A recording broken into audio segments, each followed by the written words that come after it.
And welcome into the Thursday edition, Robby and Rexrode, 1025 The Game, presented by Green Ventures Landscaping. Property managers, if you manage it, they maintain it. Visit greenventureslandscaping.com. We are live from our Busy Bee Plumbing, Heating, and Air Conditioning Game Nashville studios, home of the $99 yearly Beehive membership where the buzz is always about great service. Robby Stanley, Joe Rexrode, Ian Safar here with you.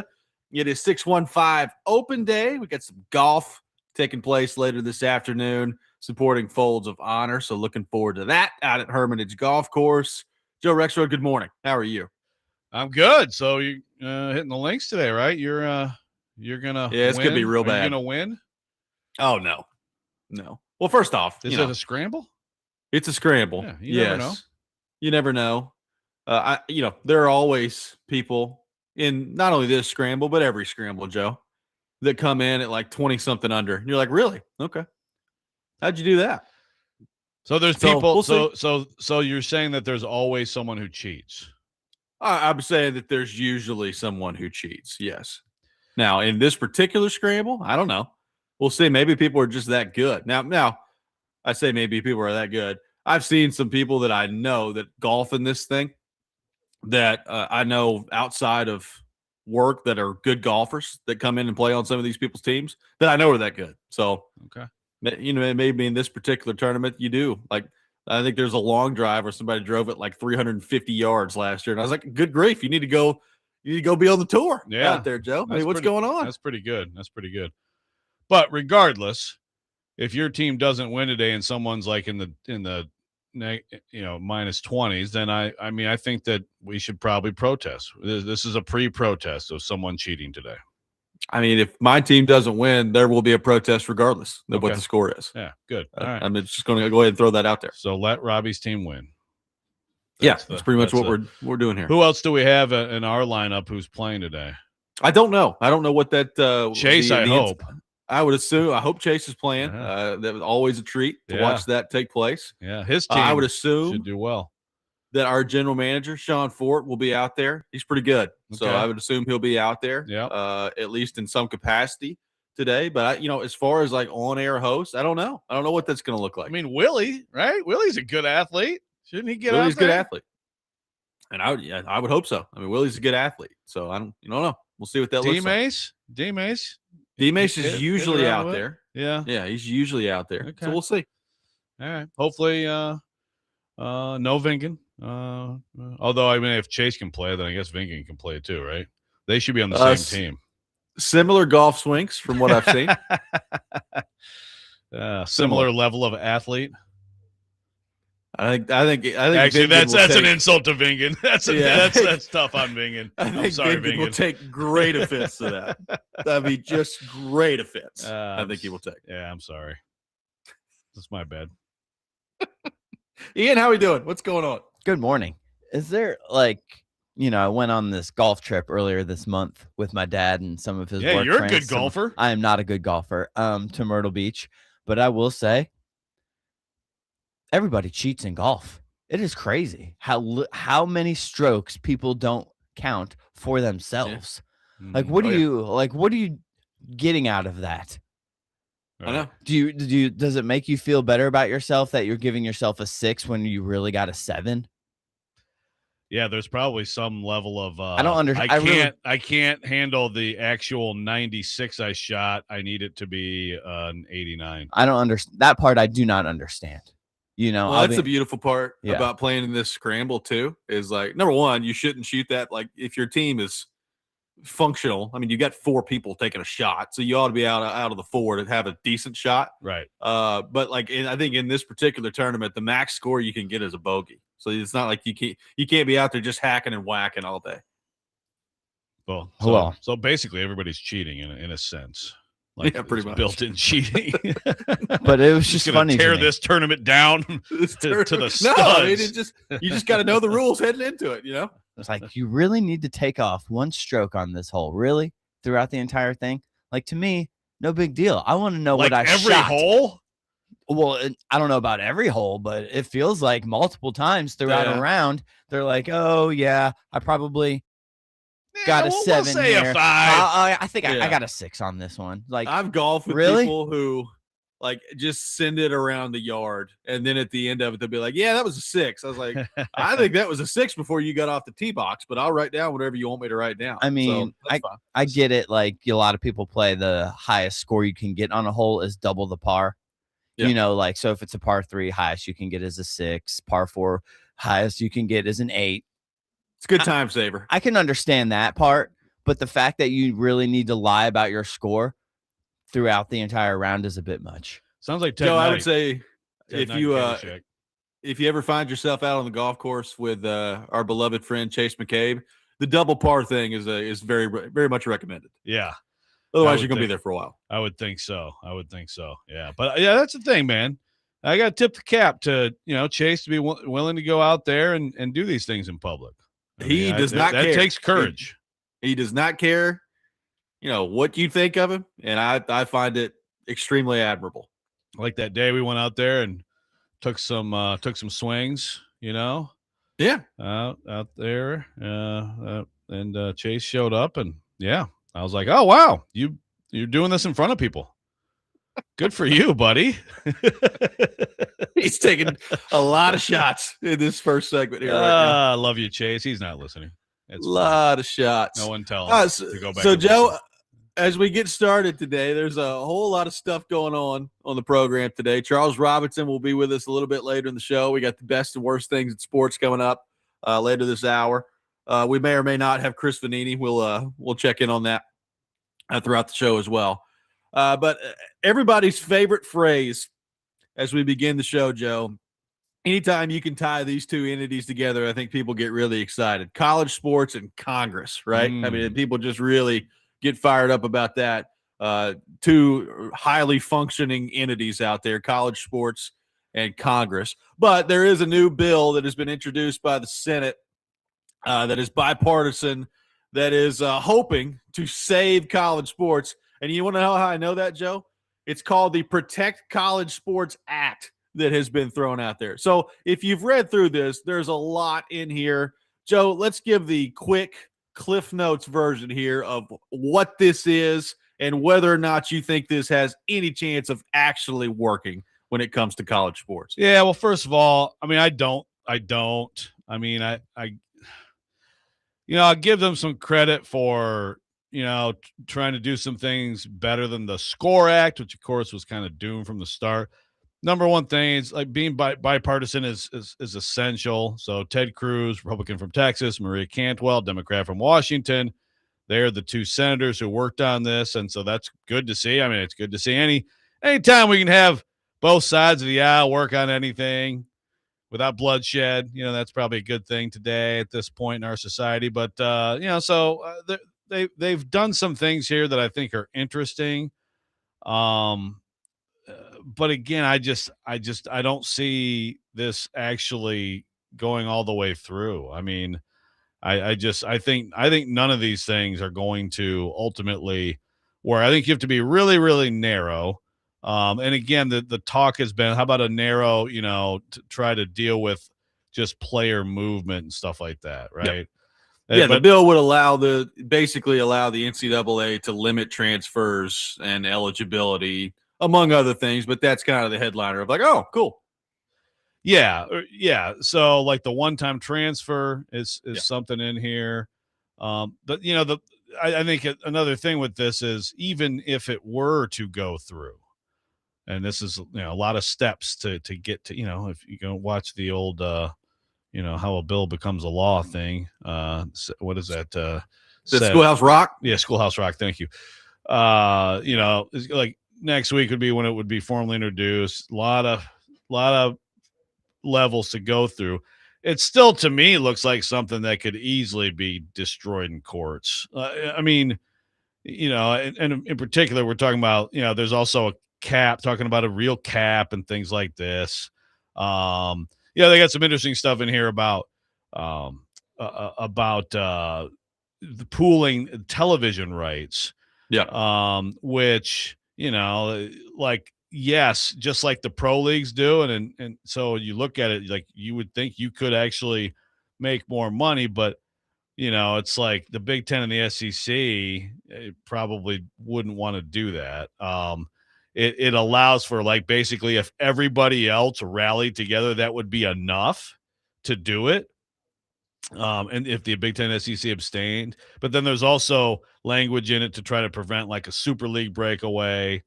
Look, it's like there's a lot of things it addresses that are problematic, but I mean, it's just like everything else. When I look at this, it's like if you're going to try to limit movement, there's also talk in there. Well, there's like the Lane Kiffin rule, as they call it, which is, not prevents coaches from leaving to take a job with a different program during a season.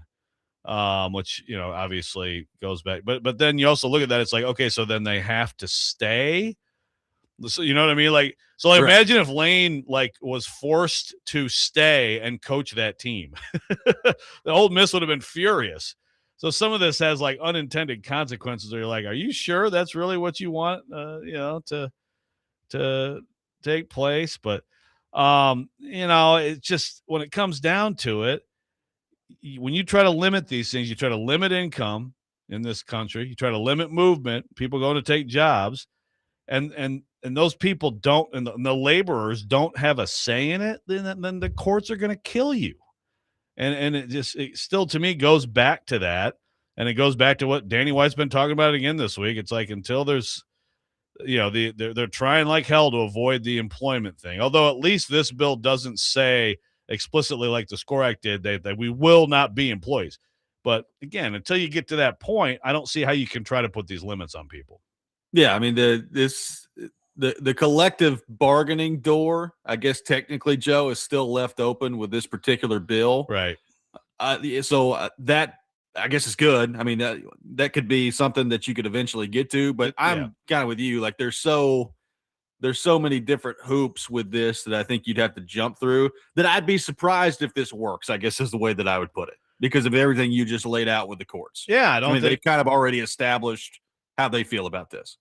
Right.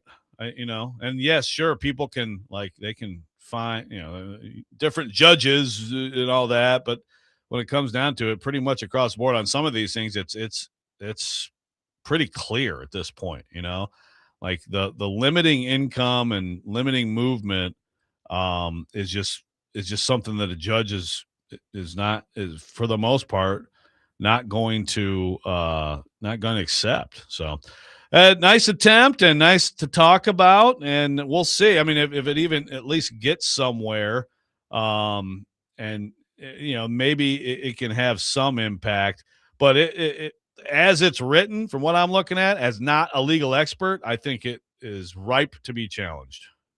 615-737-1025 is our phone number. We are off and running on Robby and Rexrode today. We will continue the discussion on college football coming up next, get you caught up on the latest of what's gone down at the SEC spring meetings, including a lot of sound bites, a lot of noise out there from Greg Sankey making the rounds in college football. We will get into that. Robby and Rexrode, 1025 The Game.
Don't miss GalaxyCon at the Nashville Fairgrounds coming up May 29th through May 31st. A 3-day festival of fandom with celebrities, artists, entertainers, and more. For more information, visit thegamenashville.com/events. Taking your thoughts on some college football, the SEC spring meetings have been going on down there in Florida. And Joe, I would say this. I mean, the large portion of this has been focused on, the college football playoff and exactly what's going to happen there and all the stuff that goes with that. There has been, the Lane Kiffin going back to Ole Miss stuff, which is going to be interesting to watch the way it takes place. But we even have gotten some athletic directors complaining about things, Joe, including Hunter Yurachek in Arkansas, who is already upset about kickoff times. Arkansas is playing Utah in week 2, which apparently is a 9:15 Central Time start out there in Utah. And then the next week, they got Georgia in week 3 at 11 a.m. Central Time. And he says, you know what? That just can't stand. Quote, I'm extremely concerned and displeased about the recently released kickoff times for our football program in consecutive weeks this September and the impact it will have on the well-being of our student athletes. Joe, what do you make of the 9:15 Central Time start for Arkansas against Utah and the next week 11 a.m. at home against the Georgia Bulldogs? Hunter Yurachek thoroughly displeased. It's a Saturday followed by a Saturday. Like the SEC is just climbing all over themselves this week to see who could say the dumbest thing. So Hunter Yurachek flips out about this. I love well-being of student athletes. I love that. Yes, in a sport where we're talking about, how about a 2014 playoff? So it would take 17 games to win a national championship, unless you're one of the top seeds. No, that's the well-being of student athletes. That is absolutely top of mind here. I mean, that really, game will end on Sunday. What's that? That game's going to be over with on Sunday morning. Yeah. I mean, I can't even, are you serious, dude? I understand, you're playing Georgia next week, so you probably you need 3 years to prepare for that ass whipping, and you're only going to get a week, a little bit less than a week. Get out of my face. I mean, come on. So, I mean, you've got that, which is, I think, we should ask the listeners, which is dumber, Hunter Yurachek and what he just said. How about Pete Golding, from Ole Miss, who, of course, Dabo has just totally called out for tampering and everything, right? I mean, Pete Golding, I'm trying to find the absolute beautiful quotes from him. It's amazing. I'm sorry. I'm there's so many quotes. I have to pick one. There's a lot. Here's one quote from Pete Golding. Quote, my thing when they talk about tampering, you don't think the coaches get tampered with? You don't think ADs meet with coaches? I mean, we're talking about this new Kiffin rule and this bleep. Who do you think's meeting with these guys offering the job before? Now they're the guys. So I'm not going to get on all of that, but holy cow.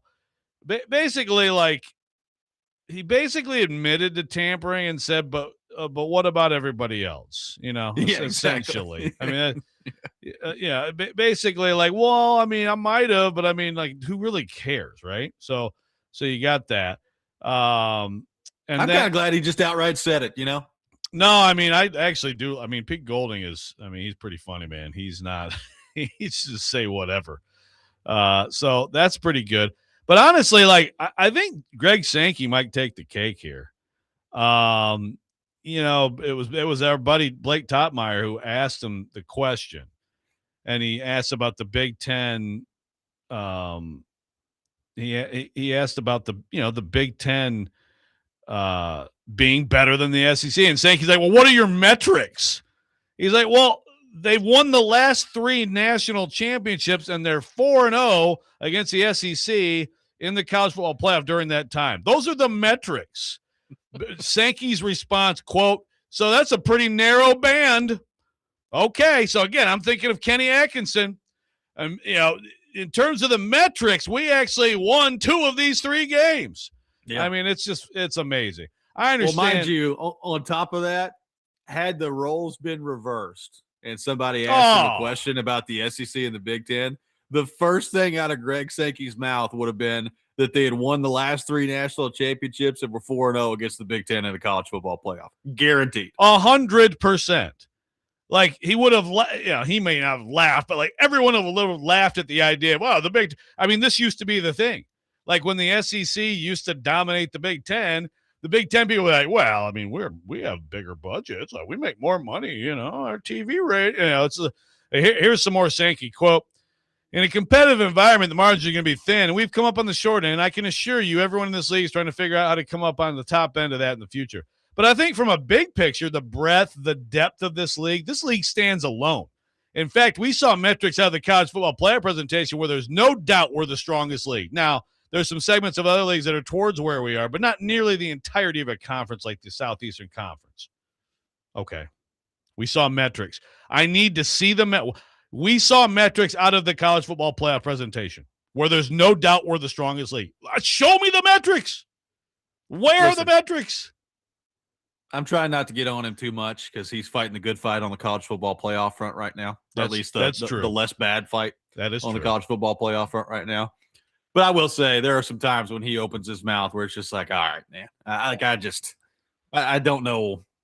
He's clearly a very smart person, but he very clearly, much like a lot of people that are in power, that are in charge of very strong organizations, will always flip to whatever narrative is as convenient for him and his constituents as possible.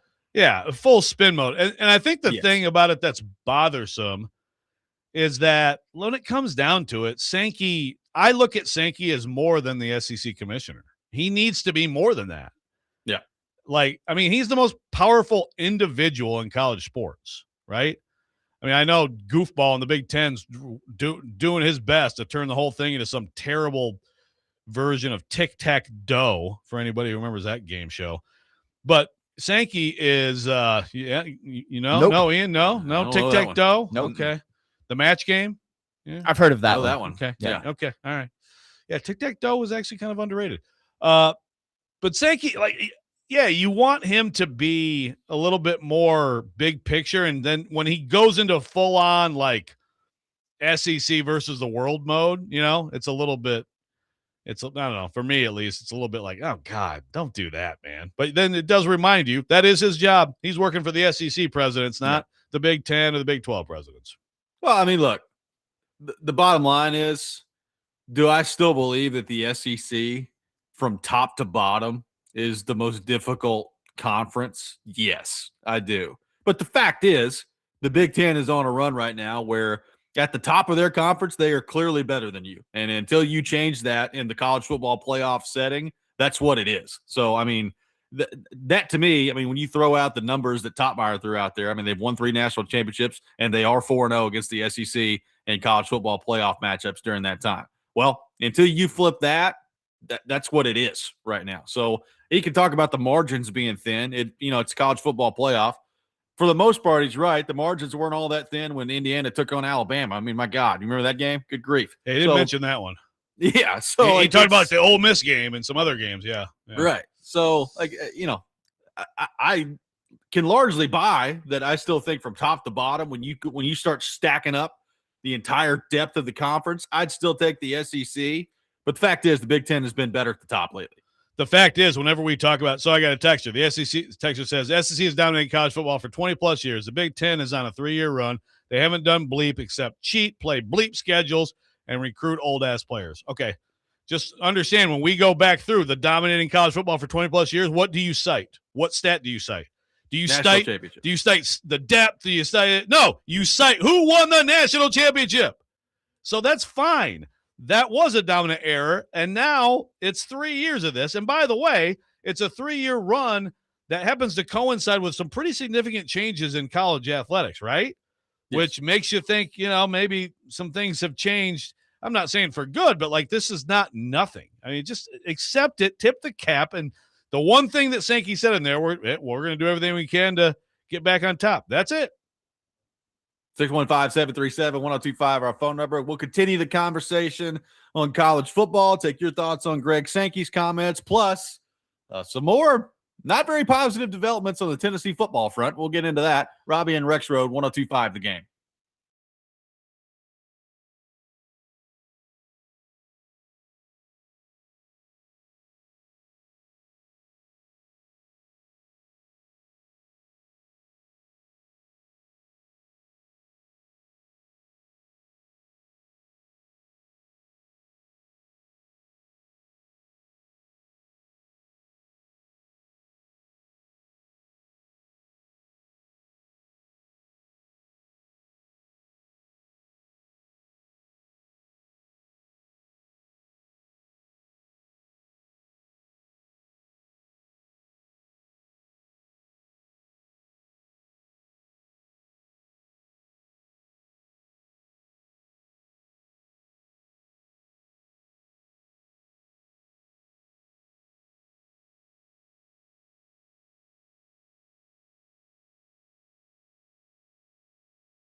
Welcome back in, Robby and Rexrode, 102.5 The Game. We'll have the best and worst things in sports coming up here at 6:45. We'll take your best things, your worst things on our text line driven by WilsonCountyHyundai.com.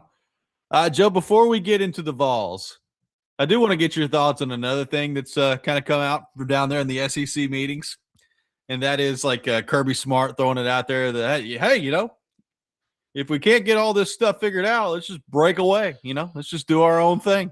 I mean, what do you think of that? That's its own level of dumb that I couldn't even. I probably should have included it in the last segment. Like, oh, which is dumbest? But it's so beyond ridiculous. I don't, and it's him and his president. Yeah. Now the AD of Georgia, Pat Forty, had a good column today, and the Georgia AD was like, well, what if we break away just in terms of, you know, enforcing the rules with ourselves, you know, which, by the way, that's been happening, freaking hilarious. Which is already, they pretty much did that, right? Turned their eyes to the rules more so than any other conference in the past. Wait, what do you mean? The SEC. They were you know, top of the market when it comes to cheating. Right. So, right. Oh, yeah, absolutely. They've already kind of poo-poo the rules in the past anyways. Why start now? Well, so what they're saying is, well, if these people aren't going to follow the rules, we will govern ourselves and make sure we follow the rules among each other, which is just awesome. Yeah, just a brilliant idea. Yeah, I mean, if the SEC actually tried to break away, well, we last week talked about Jerry Moorhead and his, you know, well, it'd be amazing if we had, you know, the SEC championship we just called it the national championship. It's the national championship, everybody. You're going to kill college, like truly kill it if you actually try to do that. And of course, that's something that even Greg Sankey won't even talk. Yeah, okay, I'm just gonna try to go to the beach and leave me alone. This is so dumb. It's the state of college sports has people just absolutely just saying whatever might come to mind. Pretty amazing. It is pretty amazing. So, Joe, we have talked about the Chaz Coleman situation with Tennessee. Chaz Coleman was an edge rusher transfer from Penn State. He followed defensive coordinator Jim Knowles to the Vols, and probably the top guy in terms of the ranking of who the Vols landed in the transfer portal this year. And he has basically not been around all that much because he's been homesick. I guess there's some medical stuff going on as well. But Adam Sparks put it out there the other day that he has not yet reported to the team's summer workouts, which began earlier this week on May the 25th. And none of those practices or anything are open to, or team activities are open to the public. But Sparks putting it out there that Coleman is not there. So, Joe, that's kind of the latest development in a saga where it was okay, so there's all this talk about him potentially being homesick, and does he really want to play football? And we had Sparks on a couple of months ago to kind of talk about some of that. And now the summer has come around, your summer workouts, and he's not there as of right now. I mean, to me, this is a pretty bad situation for Josh Heupel in Tennessee football right now. Yeah, we've been told that, there's different things going on, different things in play and all that. But to not be there still, I mean, that's not good. I mean, we've been sitting here talking about all this stuff and Congress and conferences breaking away and collective bargaining. And that's the thing, these are younger people, but they're professionals. This is your job. This is your job that you get paid a lot to do.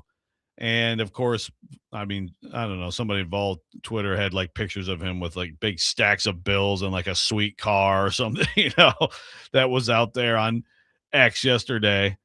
And it's just at some point you just have to, show up and do your job. And the fact that he doesn't, it's just fair or not, it doesn't reflect well on Josh Heupel at this point, because you've had too many situations like this. And it's at some point, it's are you easily taken advantage of? Like, is there some like lacking attention to detail in any of this stuff? Like, why are, and it's different situations, but at some point it's like, okay, another one of these, really? Like, why is this happening to you and it's not happening to other people? Yeah, like David in Arkansas says, Kirby Smart needs to focus on Georgia's driving habits and breaking the law versus breaking away from the NSA. Good one, David. By the way, like, if I'm Kirby Smart and you're being honest with yourself, like, he probably, I'm sure he's a million times screamed at like players about like not committing moving violations, and yet it's incredible how it keeps happening. I have no idea why. I mean, that one, but at some point it becomes your reputation. I mean, fair or not, like, that's what people, I mean, every joke about someone, speeds or whatever, or there's like a new movie like Fast and Furious, or like there's a Georgia football joke to be made. Yeah, exactly. And like Tennessee is starting to become this, it's a different deal, but it's like another like player who's just totally gone off the reservation. Like, what is happening? Well, you had all the Nico stuff, obviously, that made headlines. And then last offseason, like last summer, it was Boo Carter, right? Like, it's Boo Carter, and he's not showing up, and there's NIL stuff he's mad about. And then by the time he finally got back there, like, his teammates clearly hated him. Right. And he didn't play well the whole year, right? Like, it would probably, in retrospect, would have been better off just kicking him off the team, right? Like, it was just, it was a total just cluster. But he's a serious and highly paid talent. Right. So exactly. It's hard to make that decision. And this is, I mean, Joe, if Chaz Coleman can't play, and forget that part, and not even just play, like they need Chaz Coleman based on some people that they lost in the transfer portal at that position specifically to come in and be a great player.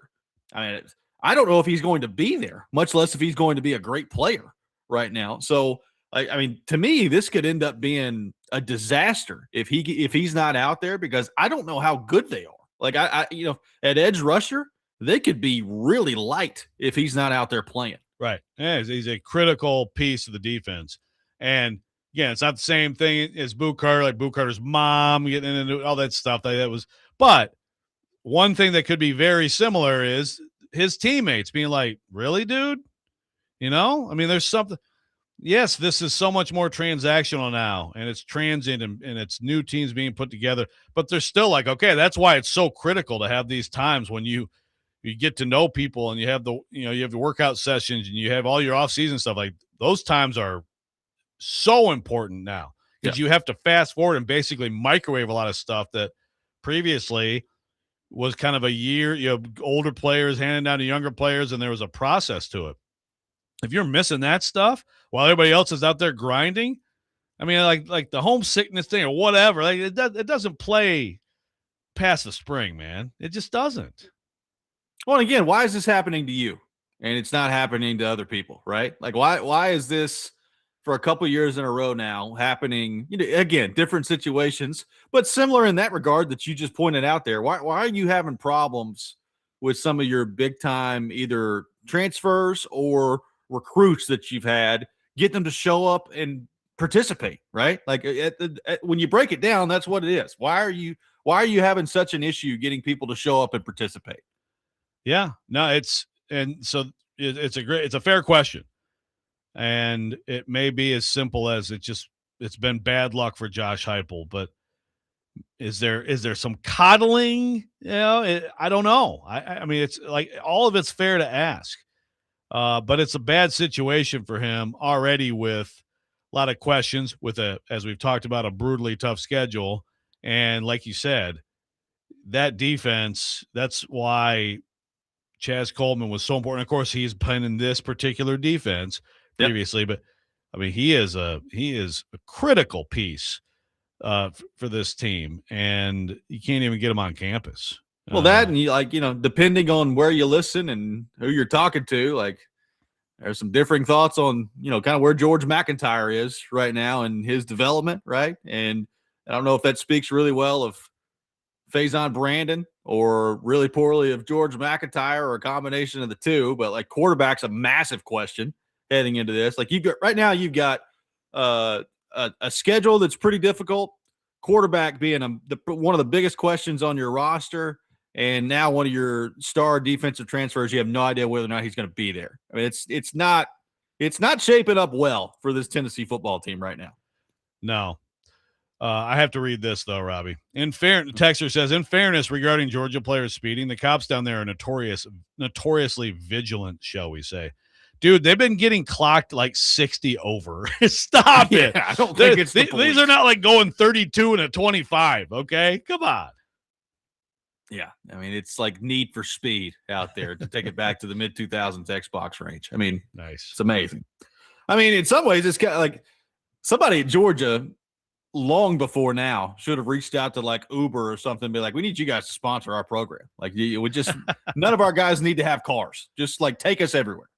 That's not a bad idea. Car service? Yeah. Like that. They got money. That's the new, like the fancy locker rooms and all that stuff. Like LSU got like the headphones. That's the new thing. We have car service for all our guys. You guys come here to Georgia, you won't have to drive anywhere, baby. We got it all handled for you. I'd love it. All handled. We'll have the best and worst things in sports coming up next. We'll take your best things, your worst things on our text line driven by WilsonCountyHyundai.com. Robby and Rexrode, 102.5 The Game.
The best and worst of the sports week. Now on Robby and Rexrode. On ESPN. 102.5 The Game and the Game Nashville app.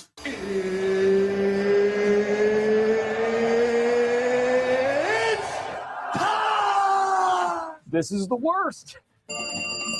You look like you're feeling sorry for yourself. You don't even know He's one of one. He is him. This is a Coke bottle. It's not a crystal ball. When I woke up this morning, I was feeling pretty dangerous. It is time for the best and worst things in sports. We'll take your best things, your worst things on our text line driven by WilsonCountyHyundai.com. Joe Rexrode, kick us off with your best and worst things in the world of sports for this week. All right, I'm going to combo the best. You got to give shouts out to the Vegas Golden Knights and the New York Knicks for what they've done. Unfortunately, I guess those series, which had some potential to be competitive, weren't, but Vegas, incredible story here, and I'm confident that Torts is going to satisfy all media obligations, in the Stanley Cup final. But the Knicks, to wipe the earth of having to watch James Harden play anymore this spring is a pretty beautiful thing, and they are just absolutely balling right now. That's my best. My worst, it might be maybe too much is being made of it now. Like, it's a little bit, some of the hyperbole out there is like SGA is like just not a good player. All he does is bump into people and go to the line. He's a great player. But the Oklahoma City Thunder and some of their tactics to draw fouls really is gross, man. And I'm glad that there's, again, even though it's hyperbolic at times, I'm glad that it's become this uproar because it's really got to stop. Like running towards someone and then crumpling to the ground to draw a foul. Like, please, let's stop that. This is something that actually needs to be addressed. That's my worst in sports. I've never met the bigger Oklahoma City Thunder hater than Joe Rexrode in my life. Never met one. Well, there are some big ones out there who like it. Like, at least I can tell you, I know SGA is good. I mean, there are people out there that are like, SGA, all he does is shoot 39 foul shots a game. It's like, no, he does score a basket every now and then. He does make some shots. Ian Safari, your best and worst things in the world of sports. Yep, I mean, I had the Knicks on here. Of course you did. I'm sorry. That's the best. That's okay. Also, Nashville SC, another win. We've got the international break here. They are atop the standings in MLS. Pretty good. Pretty good. I mean, yep. Surge has been battling injuries, and Hani Mukhtar stepped up last week with a Hattie, a 2-1 win versus New York last weekend, and they've been fun to watch, putting up some goals, playing well. So that's been fun. Nashville SC. My worst, you know what? I think I'm going to go with the Avs injuries. Colorado. I think that kind of maybe robbed us a little bit of what should have been a good series when you throw in the Makar injury and then you tack on the McKinnon injury. Granted, they were already down 2-0 when McKinnon got dinged up. But I think that series could have been better. It should have been better, obviously. I mean, a sweep. Vegas has been impressive to Joe's point, but I'll put Avs injuries on there as a worst this week. I would have loved to have seen Makar and McKinnon at full strength the whole time as to what that would have looked like. I mean, look, Vegas is playing great. Not sure it would have mattered a whole much. Maybe they would have won anyway, and instead of being a sweep, you'd have won in 5 or 6. I have no idea. But I would have loved to, particularly like Makar. Like, McKinnon was healthy the first 2 games and then got hurt in game 3. I would have loved to see, like, if Makar was healthy the whole time, what that would have looked like. And by the way, whatever he's dealing with, apparently there's now some concern that he's not even going to be ready to start next season on the Cale Makar front. So shows you it's pretty severe, whatever he was dealing with there. So we'll see what happens on that front. My best thing in sports, the Carolina Hurricanes, save for the one game, Joe, where they were off for like a month before they played in the first game. And that did play out, by the way. And it was very predictable, and they looked terrible in that one game. They have been an absolute machine. They won 4-0 last night in Montreal. They're up 3-1 in the Eastern Conference Final. They're 1 win away from going back to the Cup Final for the first time since 2006 when our boy Peter Laviolette won the Stanley Cup with Carolina 20 years ago. But they've been an absolute machine. I mean, they're 11-1 in the playoffs, and they just they've got the puck the whole game. I mean, the whole game. They've got the puck. It's like, oh wow, there's another offensive zone faceoff for Carolina, or oh wow, look, a breakaway for Carolina. I mean, they totally suffocate you. And I don't know that the NHL world in general is overly excited about a Carolina Vegas Stanley Cup final. I don't know that it's necessarily my favorite matchup either. But with the way that those two teams are playing right now, I'm hoping that it leads to some very, very good hockey. I mean, Montreal, they're a great story. They're going to be good for a long time. They can't get anything going against Carolina. It's done. It's over with in Game 5. It's so impressive. And so you're talking not a non-traditional, non-superstar Stanley Cup final. Yeah. But it still could be exactly. pretty freaking good. It still could be pretty good. My worst thing in sports, I do want to visit this James Harden quote because we've probably not given it enough love here on the show. Talking about after the Cavs got swept by the New York Knicks. Quote, it was 4-0, but I don't think we had a chance as far as our best shot. They dominated us 4-0, but I don't know if I can necessarily answer the question. I genuinely feel like we're the better team. Really? That is a hot take, James. Okay. After you get swept. You feel like you're the better team? Good stuff there on that front. Everybody focused in on the coach this week and, the winning, analytically, we won 2 of the first 3 games, and that was pretty stupid. I think Harden's comments were probably equally as stupid after they got swept. Yeah. Boy, between having to watch him play and then having to hear him say that, enjoy the offseason, James. Yeah, exactly. A couple votes for the best in sports being Tyler Tanner back to Vanderbilt. We will get into that a little bit later in the show, but Tyler Tanner obviously pulling his name out of the NBA draft. He's going back to Vanderbilt, so some good news for the Doors at the last minute on that front. At the very last minute, yep. Aaron Brown on the text line says best thing in sports is the beginning of college softball, college World Series, and baseball World Series. The worst in sports is the conference finals in hockey right now. 2 absolute beatdowns. Yeah, if you've been looking for competitive series in the conference finals in the NHL, it has not gone well to this point. No. It's been a little bit disappointing, but you just never know. It's also whenever you have times like this, it's always to me a good time to point that out to the people who think everything is fixed, because I can promise you that the leagues don't want sweeps and blowouts. They want they want 7-game series that are close every time to maximize inventory. Ratings. But sometimes it's actually people just play sports and then things happen and no one is marionetting the whole thing. So think of that as a best that applies to the worst. Someone who deserves probably a quick shout out here once again, Ohtani, another leadoff home run as a pitcher. He's led off the game with a home run 3 times in games that he's pitched. He's leading the league in ERA, 6 innings pitched, no earned runs. I think last night his ERA is under 1. I mean, he's probably the greatest baseball player of all time. He's Babe Ruth 100 years later. Yeah, 110 years later when Babe Ruth was still pitching. I don't know if we talk about him enough. Yeah. I mean, is that a hot take? I mean, he's probably the greatest baseball player of all time. I mean, I think that he definitely has a chance to end up right in that discussion. Yeah. It's unbelievable, huh? The way he can hit and pitch like that. Yeah. No, it's crazy. It's crazy. David in Arkansas, good point. Kyle Busch being a worst is definitely 41 years old. Just I couldn't exactly remember if that was last week when exactly that happened. I thought they raced last week. It was the end of the week, right? Yeah, but that I did think about that. And I was like, was that last week? But just, listen, if you're not feeling well, just, go to the doctor. I know guys don't like to go to the doctor for whatever reason, but it's no big deal. No, because the sepsis thing is real, man. You have to address it.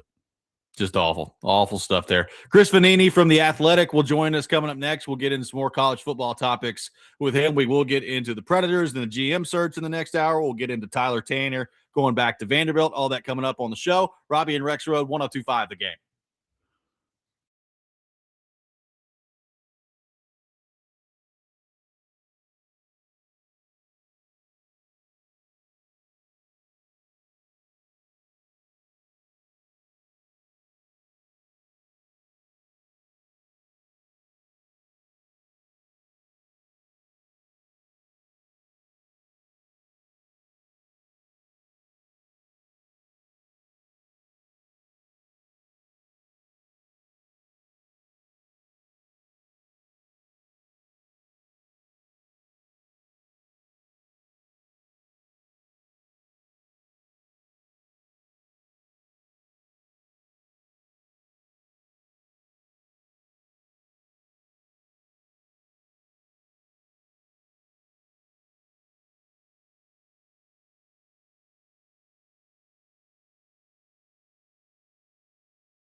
Hour number 2, Robby and Rexrode, 102.5 The Game. Robby Stanley, Joe Rexrode, Ian Safar here with you on this Thursday morning in Nashville, Tennessee, talking some college football.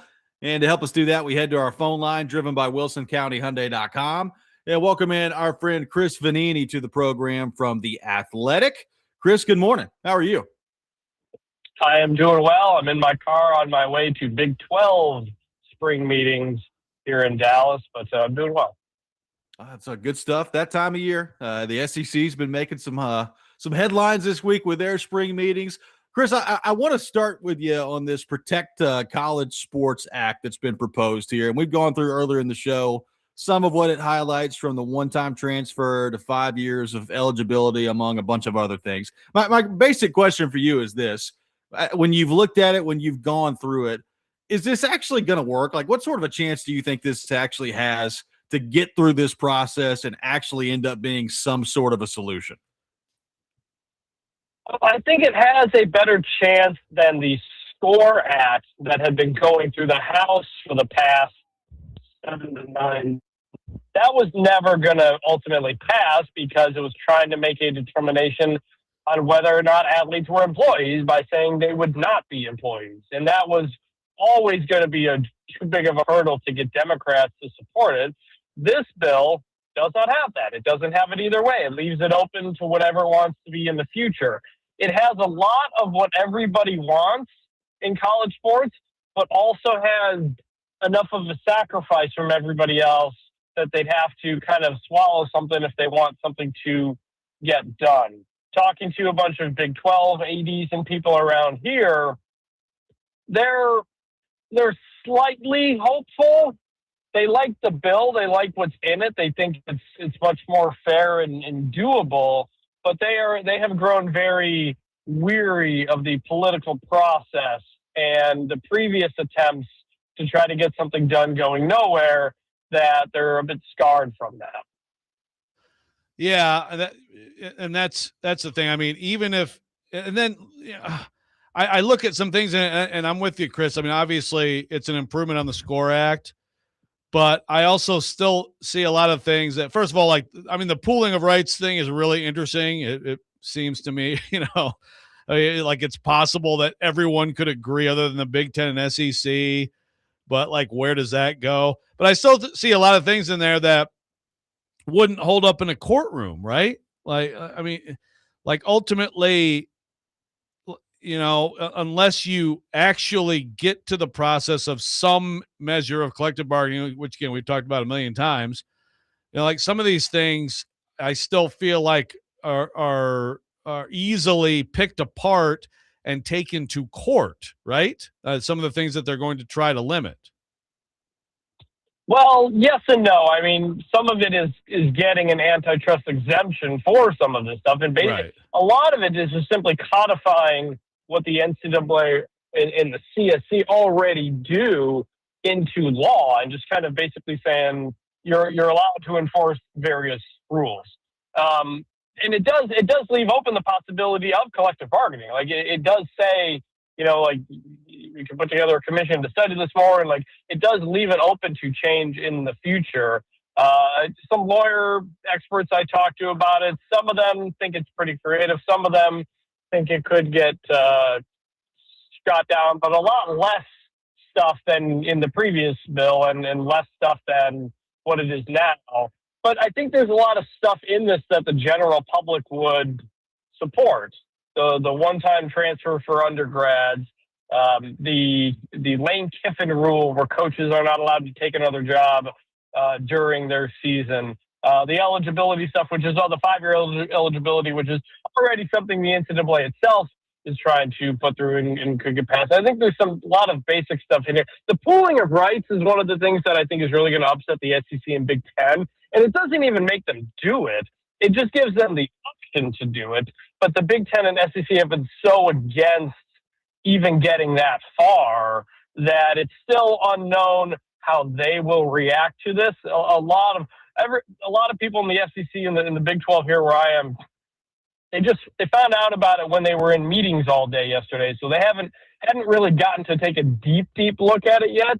But it's very possible the SEC and Big Ten come out against it, or it's possible they say, this is our last chance. Because once you hit that August recess in Congress, it's done. Everybody goes on break, they come back, and they're in election mode. So this is the last chance if they want to get anything done from Congress. Is that enough to have maybe them swallow one or two things they don't like and support it? Possibly. So, Chris, not that this is some scientific formula I'm about to trot out to you, but I don't know that I've talked to anybody like in my immediate friend group that loves college football that has any sort of want for the idea of a 24-team playoff. And that's obviously being heavily discussed here.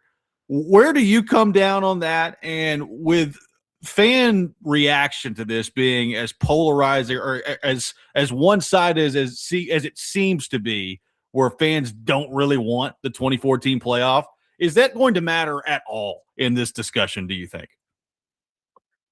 I think it does, in the sense that I do think Greg Sankey absolutely sees that. I think he suddenly finds himself as a bulwark for college football and what it always has been. Changing a 24-team playoff would completely change what the sport of college football is. Like, it's not what it was when there was a BCS. It's not what it was when there was a 4-team. But going to a 24-team sets such a low bar for what the playoff is that it completely makes the playoff, I think, into the only thing that matters in the sport.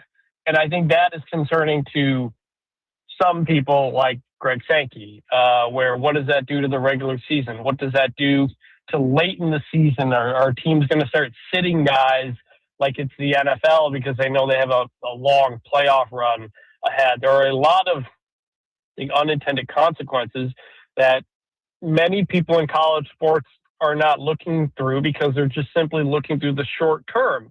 And that is, more access means more teams get in. Maybe that means you don't have to fire your coach so much because you made the playoff more. I probably don't agree with that, considering James Franklin got fired, 4 games after making the semifinal last year. It's just going to depend on what the school is. And I think there's a lot of things people think will happen with the 24 in a good way that I am not sure will happen. I know I can tell you here at Big 12, there's concern that a 24-team playoff could one day lead to a 7-5 SEC team getting into the playoff as the SEC continues to complain about schedule strength and stuff like that. But the argument for it that I hear the most from Brett Yormark here and from certain ADs is we are asking our fans to spend so much money now and our schools to spend so much money on the football team. Rosters continue to rise and all these various costs that we have to have more reward out there for all of these schools that are suddenly being asked to spend a lot more. And I sympathize with that, but I also think it's a bit short-term thinking. Or maybe I'm too old-fashioned in thinking, a 9-3 season is still a pretty good year to a lot of people. And just because you don't play in the playoff doesn't mean the whole season was wasted. But maybe I'm in the minority on that. No, you're 100% right. I mean, these people have talked themselves into, a 9-3 or an 8-4 season and squeaking into this obscene playoff and getting smoked in the first round as being some way better outcome than like going to the Outback Bowl, what it used to be, right? Like, it's just like the idea that this is now such a better season, or people are going to look at it so much differently. It just boggles my mind. But another thing about it, Chris, is and this is the one thing that the 24 people, and I know we have some coworkers that, that they're even on board with this. I mean, everybody's entitled to their opinion, but I will say the non-league scheduling is alarming to me, the way that's going. I don't like it at all. So what? That is one of the cases being made that it will lead to better non-conference games. I do not believe that. I do not believe that's going to happen because there's no room left on the schedules at this point. You're having Georgia and Florida State recently end their home and home to try to figure out a neutral site thing because they're both going to 9 conference games as a conference, the ACC and SEC both adding that. Suddenly everybody's only got 3 spots. some of them, Georgia's got Georgia Tech, Florida State's got Florida, Clemson's got South Carolina. And suddenly you don't want to add another good team on top of that, because if you think 9-3 is going to get you in the playoff, you're going to schedule your way to 9-3. And not only that, here at Big 12, Brett Yormark told me yesterday he'd like to go to 10 conference games if they go to a 2014 playoff. And the Big Ten talked about that too last week. There wasn't a lot of support for that, but Jim Phillips brought it up a couple of weeks too. So I think in an ideal world, it would be great if all the Power Fours, just had the scheduling agreement with each other where they would all play the same amount of conference games and non-conference Power Four games against each other so we can all compare. But that's not going to happen because some of them have rivalries, some of them have games scheduled way out, and it's hard to get everybody on the same page. But I don't think we're going to suddenly have more good non-conference games if we go to 24. Well, if that's the case, then there's no case for it. I mean, to me. I'll say that. Also, the Big Ten, the Big Ten will. I mean, the Big Ten is the only one that doesn't mandate a 10th Power Four game. They got their non-conference games, and you can do whatever you want. You can beat Indiana and play nobody in the non-conference schedule. So they have said they might mandate that if they go to 24. But again, they're the only ones not doing it now. All the other leagues are already doing it. I mean, if and it's like, and by the way, you can't at Power Four, you can't all schedule Rutgers. Like, let's get some. I mean, you talk about devaluing the regular season, Chris, and if we're gonna have crap Septembers on top of it, I mean, to me, whatever the number of the playoff is, we have to get to a point of you get rewarded. And the problem is Texas. It points to the Ohio State game, and I continue to say, no, you don't lose to Florida. The Ohio State game would have been something that people argued in your favor, except you lost the Florida game. Also, they were the highest-ranked 3-loss team for a reason. Right. And that Ohio State game was part of that reason. I know Steve Sarkisian made the comment, I think, last week, alluding to attacking Texas Tech's schedule and saying Texas's backups could go undefeated against their schedule. Good God. I am going to talk. I have been told that the Texas Tech people really want to talk about that and are going to today. Oh, let's go. So keep an eye on my Twitter feed and the Athletic for that, I guess, later today. Let's good. Let them have it, Joey. Very much looking forward to that. Well, Chris, really appreciate you taking time to be with us this morning. Great stuff as always, and we will talk to you soon, my friend. Yep, thanks for having me. Absolutely. Chris Vanini, our guest here on the program. We'll take your thoughts on what Chris had to say. We'll get into the latest info with the Nashville Predators and their GM search as well. Coming up next, all that ahead. Robby and Rexrode, 102.5 The Game.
Today, the Nashville Sounds take on the Gwinnett Stripers at First Horizon Park. First pitch is at 6:35. You can catch all the action on 94.9 The Fan, presented by Twin Peaks, Family Leisure, Maple Street Biscuit Company, and Social Cantina. And taking your thoughts at 615-737-1025. Robby and Rexrode, presented by Green Ventures Landscaping, for homes and businesses that want to stand out, not blend in. Visit greenventureslandscaping.com. Live from our Busy Bee Plumbing, Heating, and Air Conditioning Game Nashville studios, home of the $99 yearly Beehive membership, where the buzz is always about great service. Appreciate Chris Vanini for being with us in the last segment. We'll have Charles Robinson coming up to begin the 8 o'clock hour. Joe, the latest on the general manager front when it comes to the search for the Nashville Predators. This is what Pierre LeBrun had to say in his piece at The Athletic yesterday. Quote, "There's no question in my mind that the Nashville Predators have been waiting for the Colorado Avalanche's season to end to reach out and see if they can chat with general manager Chris McFarland. It might be a long shot, but the Preds have cast a wide net in this drawn-out process and have said all along they're in no rush, so why not take a shot at one of the game's top GMs, even if the answer ends up being no? You don't know until you ask." This from Pierre LeBrun. So my question for you, Joe Rexrode, is this. Let's take that at face value. I mean, that checks out. That adds up to me because they're clearly waiting on somebody. So let's say it's Chris McFarland, and they get through their process here, and either the Avs just say, no, that's not happening, or Chris McFarland says, no, I'm cool where I am, thanks. And the Predators circle back. What does that tell you about the candidates that they've already interviewed? Because on the one hand, I think you can view it a couple of different ways. You know, they're not in competition with anybody right now. I mean, Toronto's hired their GM, Vancouver's hired their GM. So it's not like they have to be in some rush here other than the fact that the draft's in a month. So there's that. But it's not like you're competing with anybody for these people that you've already interviewed for the job. So that's the one part of this where you can circle back and I guess at this point take as long as you want to take if you're the Nashville Predators. On the other hand, Joe, and some Predators fans that I know, I definitely feel this way. Like if you had gone through the process and interviewed somebody already that just knocked your socks off and you felt like you had to hire them, wouldn't you have hired them by now, right? So like what does that tell you if that hasn't been the case and then they circle back if McFarland gives them a no? Yeah, and then what if you end up hiring one of those people? Right. How do you feel? Like, how does anybody feel? How do they feel? Well, and how does the candidate feel, right? Like if like the Predators are clearly, it's like, yeah, we've interviewed you. You're our safety. You're my safety. We'd really like to talk to somebody else, though. Like there's somebody we really want to talk to. Yeah, like Harvard. You know, Harvard was Kaharski's safety school, but he's like, okay, well, Columbia accepted me, so Harvard, you're good. I'm going to go to Columbia instead. No, I mean it's strange, and just even the way, you know, this. It might be a long shot, but give it why not take a shot, you know? Yeah, I don't know. I don't know if when it comes down to it, just like we talk about in these leagues, there's a very limited number of these jobs, and so people take them. They're happy to have them. It's an opportunity, but it's still to be so blatantly a backup choice. You know, the way this played out, I don't. You know, that I don't know. I think some people would have a bad taste in their mouth. Yeah, like you can. I'm not saying that they've gone through the interview process and there's no one that they've liked, right? Like clearly, I mean, I would hope that when you've gone through this interview process for as long as they have, you've got some candidates that you really like. But I mean, clearly, they haven't found anyone that they love to the point where it's like, we have to hire this person, right? I mean, obviously. Or they would have hired him by now. So it's just an interesting dynamic to me that it's being framed this way. Again, like there's on the surface, there's nothing wrong with talking to Chris McFarland, right? Like, I mean, my guess is it's probably not going to work. And I would agree with Pierre LeBrun that it's a long shot. There's no harm in doing it other than I just wonder what that says about your confidence level as an organization with candidates that you've already talked to. Yes, because you just would hope that, and I mean, again, we're talking about someone who this has been a very successful organization, but we're talking about someone who doesn't have last say, right? I mean, when it comes down to it, right? I mean, Yes. so you're talking about the number 2 in a very successful organization. So like there's still some unknown, some uncertainty there. Obviously, there's a ton of information they have we don't have on all these people, but you would think that through the process to here, you would have found someone similar level of impressive or promising than him. Well, and again, like I think if you asked a Predators fan, like what's the perfect scenario that this plays out, regardless of like who the specific candidate was, I think they would have said, well, somewhere along the way in this interview process, they run across somebody that's an AGM somewhere that just totally blows them away. And they're like, you know what? We can end the search right now. We have to hire this guy. And I don't think you want that early in the process. Like you want to be as thorough as you think you need to be, but we're way past early in the process at this point. I mean, we're approaching the 4-month mark, Joe. I mean, we're getting pretty close into that 4-month mark coming up here. So like, I think if you ask most Predators fans, they would have said, yeah, like I would have loved for this search that they put together that, somewhere along the way, there's an AGM candidate. They were just like, yes, this guy's a genius. We've got to hire him immediately and make sure he's our guy. So look, if they end up hiring Chris McFarland, like if that ends up working, then good on them, man. Like it's you get a guy that I think a lot of people would be really excited about from a winning organization if it plays out that way. I just wonder if it doesn't, like if they get to it and it just doesn't work out with Chris McFarland. I do think when they announce who the hire is, whoever it is, that there will be Predators fans that look at it and say, so this was kind of like your backup option, huh? Right. Like this sets it up to where the fan base really wants this to be the hire, Yes. And this is the most exciting outcome, I think, now that you could have. I mean, barring, I guess, someone that we wouldn't expect to be hired for the job. But I mean, I think everybody else who's been discussed for the job, if it's not him, then there's going to be that. And, look, searches happen all the time where high profile people essentially like turn down a job and, and that like, well, this is their 6th choice. So, but the way this has gone is kind of strange. And now it's like, it just feels like McFarland or bust. And we don't even know how they feel about it. Yeah. 615-737-1025 is our phone number. 615-737-1025. Some good news on the Vanderbilt basketball front. We'll get into that coming up next. Got the Rob rant at 7:45. Charles Robinson will be with us at 8 o'clock. All that coming up. Robby and Rexrode 1025 the game.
Welcome back in, Robby and Rexrode, 1025 The Game. Subscribe to our YouTube channel at 1025 The Game for live shows and exclusive content. We'll have the Rob Rant coming up here in just a few minutes at 7:45. Charles Robinson will be with us at 8 o'clock here on the program today. Joe, some good news on the Vanderbilt front. We brought it up earlier in the best and worst things in sports. Tyler Tanner is back at Vanderbilt. The deadline to pull his name out of the NBA draft was yesterday, and he has now done that. He is coming off a season where he averaged 19.5 points, 5.1 assists, and 2.4 steals per game. We know how good of a player Tyler Tanner was for Vanderbilt this past season, and now he is back in the fold for the Commodores here. So, Joe, number one, what do you make of that decision for Tyler Tanner in terms of his future? And number two, how big a deal is this for Vanderbilt in terms of their team that they'll have next season? Huge deal for Vanderbilt. It's a huge deal for college basketball too. And by the way, our senior associate regional assistant producer manager, Tom Izzo, also got Jeremy Fears back. Both of them were like last second. You're talking about two of the best. I mean, that might be the best 2-point guards in the country next year, you know? And you're talking about teams now that have a different outlook and guys who, to me, made decisions. I mean, with Tanner, you know, he's 5'11". He went out there, got officially measured, 5'11". He's slight, as we can see. He's also just a special talent. I think for him, you know, his game is going to hold up. I think he's going to be in the NBA. You know, I think that he's got to get stronger. That's got to be a priority, just to be able to take contact better and just be able to hold up. Once you get to the rigors of like an NBA season. So I think it was the smart decision for him, especially because this draft is insanely loaded. Yeah. As we've talked about, the college players coming out this year, this is like an old school draft where there's so many college stars who are going to be drafted, and next year's draft looks very weak by comparison. So I think, again, with these guys, I put them together a little bit, Tanner and Fears, just because I think they might be point guard 1 and point guard 2 in college basketball next season. I think they're both going to be first-round picks. I think Tanner's going to be a first-round pick next year, and I think he was close. I know he did a workout for the Grizzlies yesterday, and some Vanderbilt fans got a little freaked out by that. And it's like, because if you can get basically like a first-round guarantee from somebody, then that's hard to pass up. But I mean, you're talking about, this is just, Ace Glass coming in from Washington State.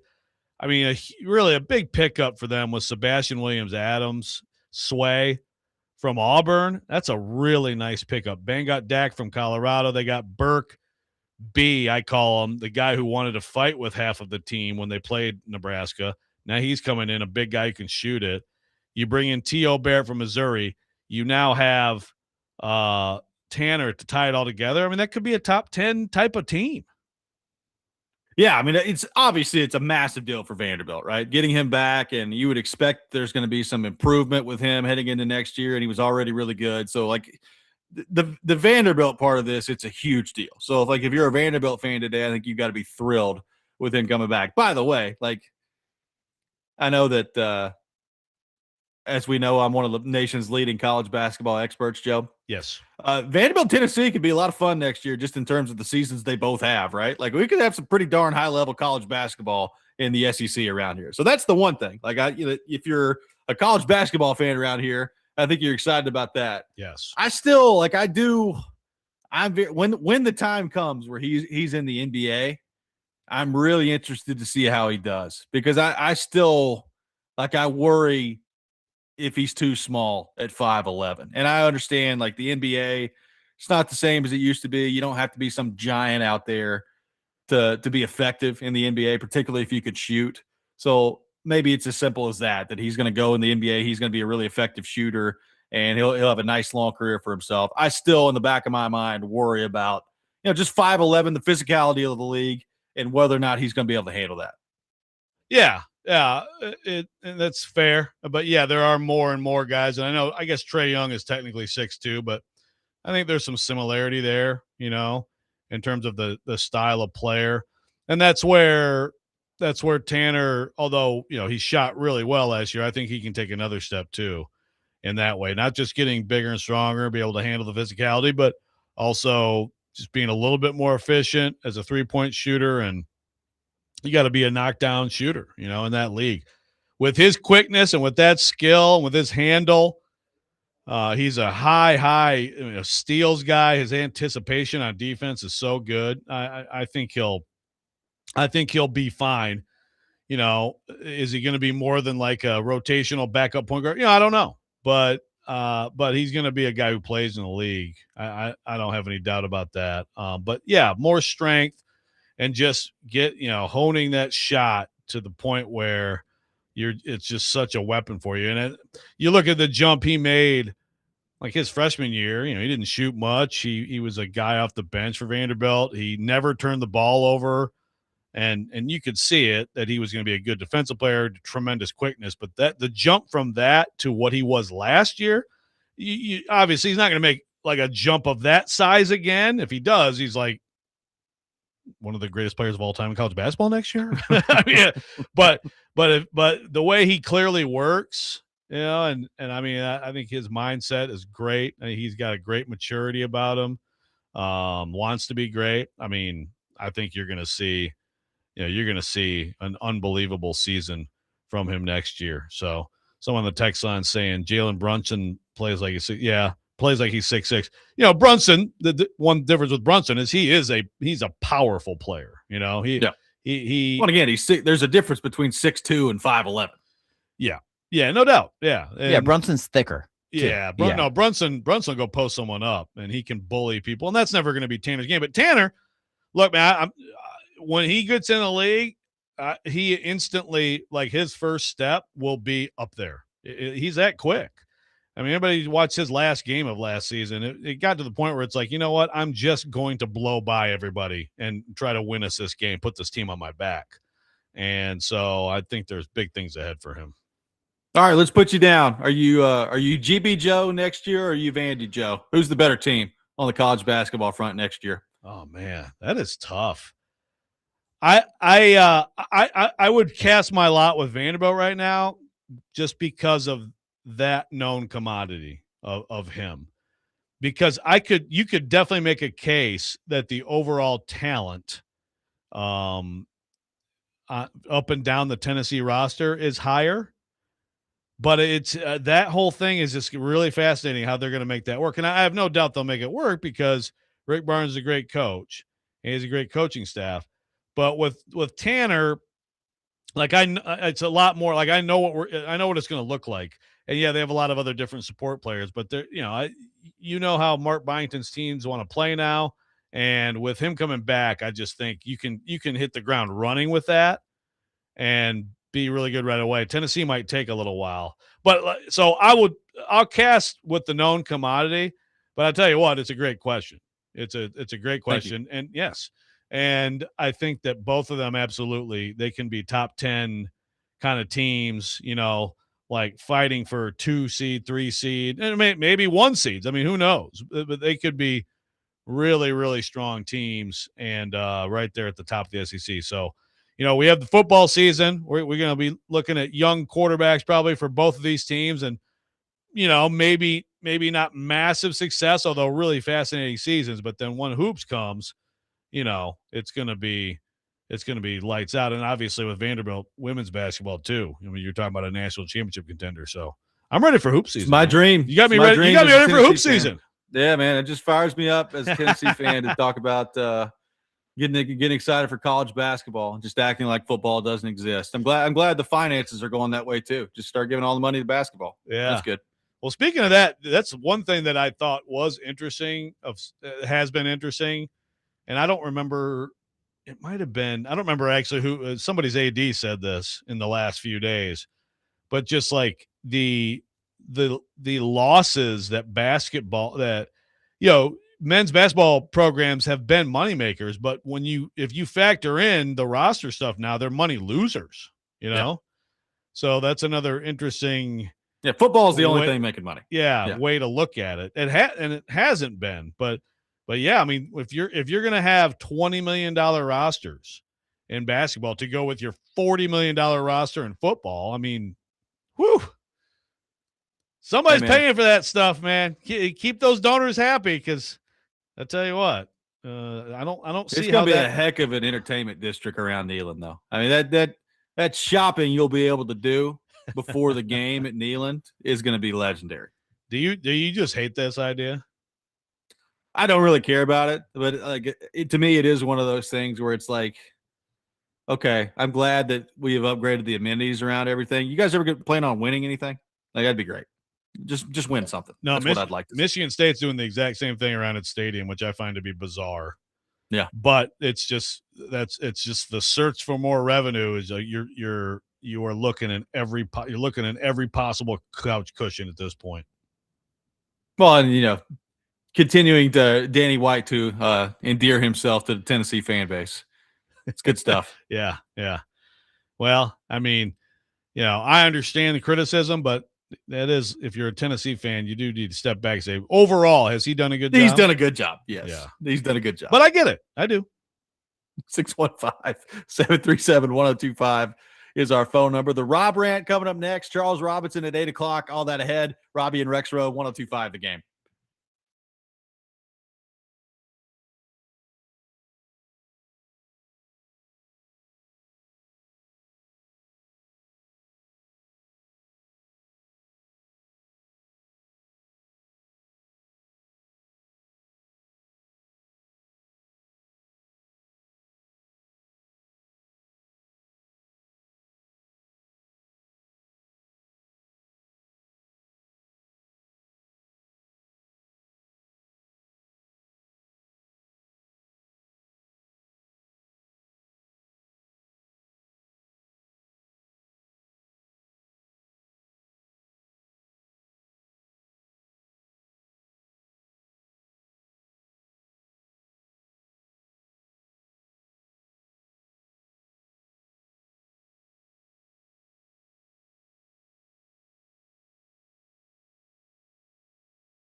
Don't make me angry. Sometimes you have to tell someone to pound sand. You wouldn't like me when I'm angry. This is the Rob Rant. Now on Robby and Rexrode.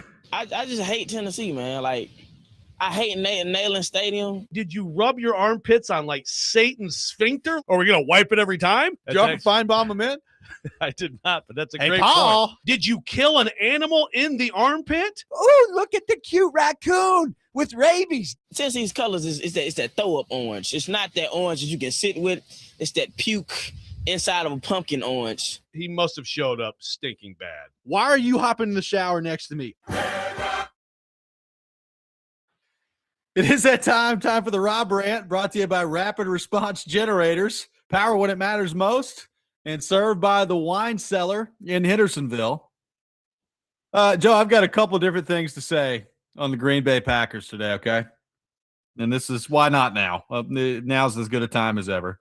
So, number one, you have the Josh Jacobs situation, which for those who missed it, he basically had like 5 different counts of things related to domestic abuse charged against him. Those charges essentially have now been dropped. There's not enough evidence for them to pursue domestic violence related charges moving forward here. Obviously, that's still going to be under investigation, and we'll see where things kind of go from that on an NFL standpoint here. But Josh Jacobs, with the situation going on with domestic violence allegations, obviously he wasn't there for OTAs yesterday.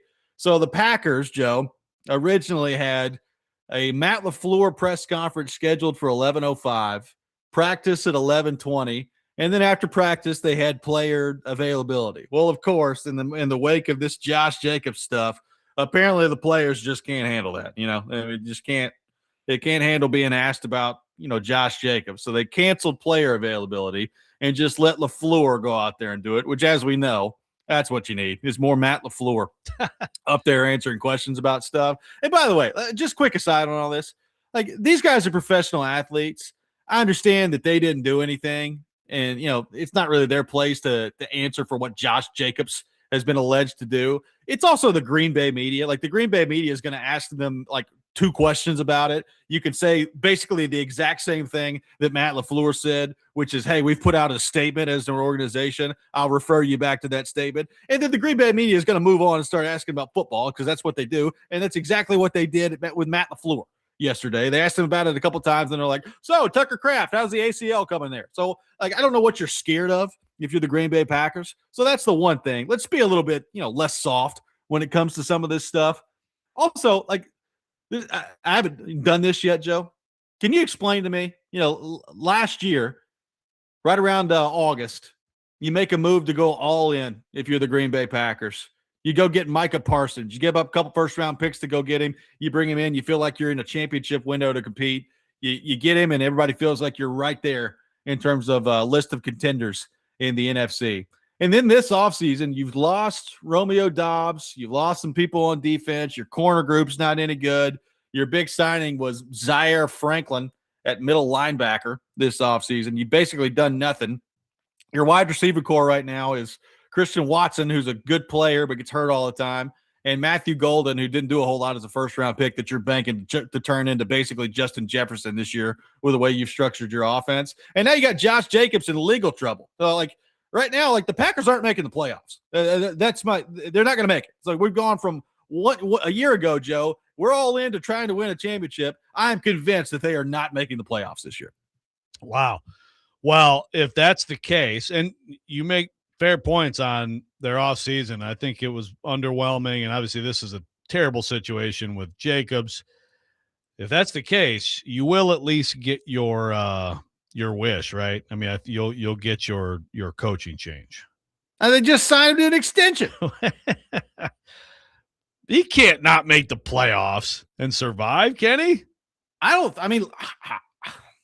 would assume no, but they did just sign him to an extension. I have no idea. Like, it's amazing to me the way that this is all played out. I mean, they have the way their schedule is lined up, it's somewhat manageable here. But I just don't understand this idea of being all in, all in, all in. And then basically this offseason, they made a bunch of moves to save money. It's like, oh, so you guys have got like 30-something million in cap space now? Cool. That's awesome. Like, what are you doing? I don't understand I don't understand that approach, right? Like if you're all in, we'll be all in. If you're not all in, then what are we trading for Micah Parsons for? Exactly. When you make the Micah Parsons trade, that's great move. He's a great player, and so then you have to continue to not just throw money at anything, but you got to be more all in than they appear to have been. Yeah, I don't, for the life of me, understand it. Where do you come down on the canceling player availability because Josh Jacobs got in trouble? No, it's pathetic. It's pathetic. And again, it's just like, okay, so yes, there's going to be some questions, and it's unfortunate that these guys would have to the timing would work out that they'd have to show up and answer some questions, very few, about this, and they'd say, yeah, I just don't have any comment on that. And then the media who was planning to come and talk about football stuff would ask all the football questions. Like there's not it's basically a formality.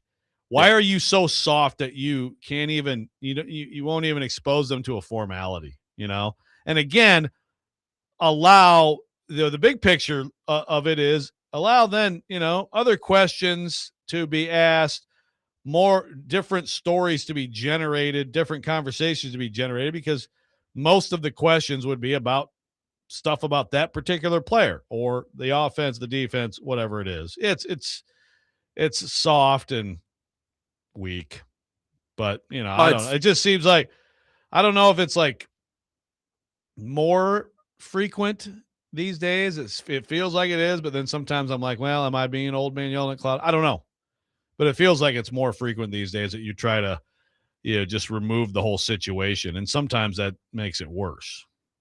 It's spearheaded by their fearless loser. We talk about fearless leaders around here a lot. Fearless loser, Matt LaFleur. That's what he'll be referred to the entire year. Wow. What's his record? Do we know? I don't know. I focus on playoff record. It ain't very good. That's fair. Yes. Texture says Robby sounds more beaten down than most Titans fans, says Jeff from Nebraska. I don't know about that. Yeah. Yeah. Different. There's levels here, but it's at least we're not talking about the cafeteria.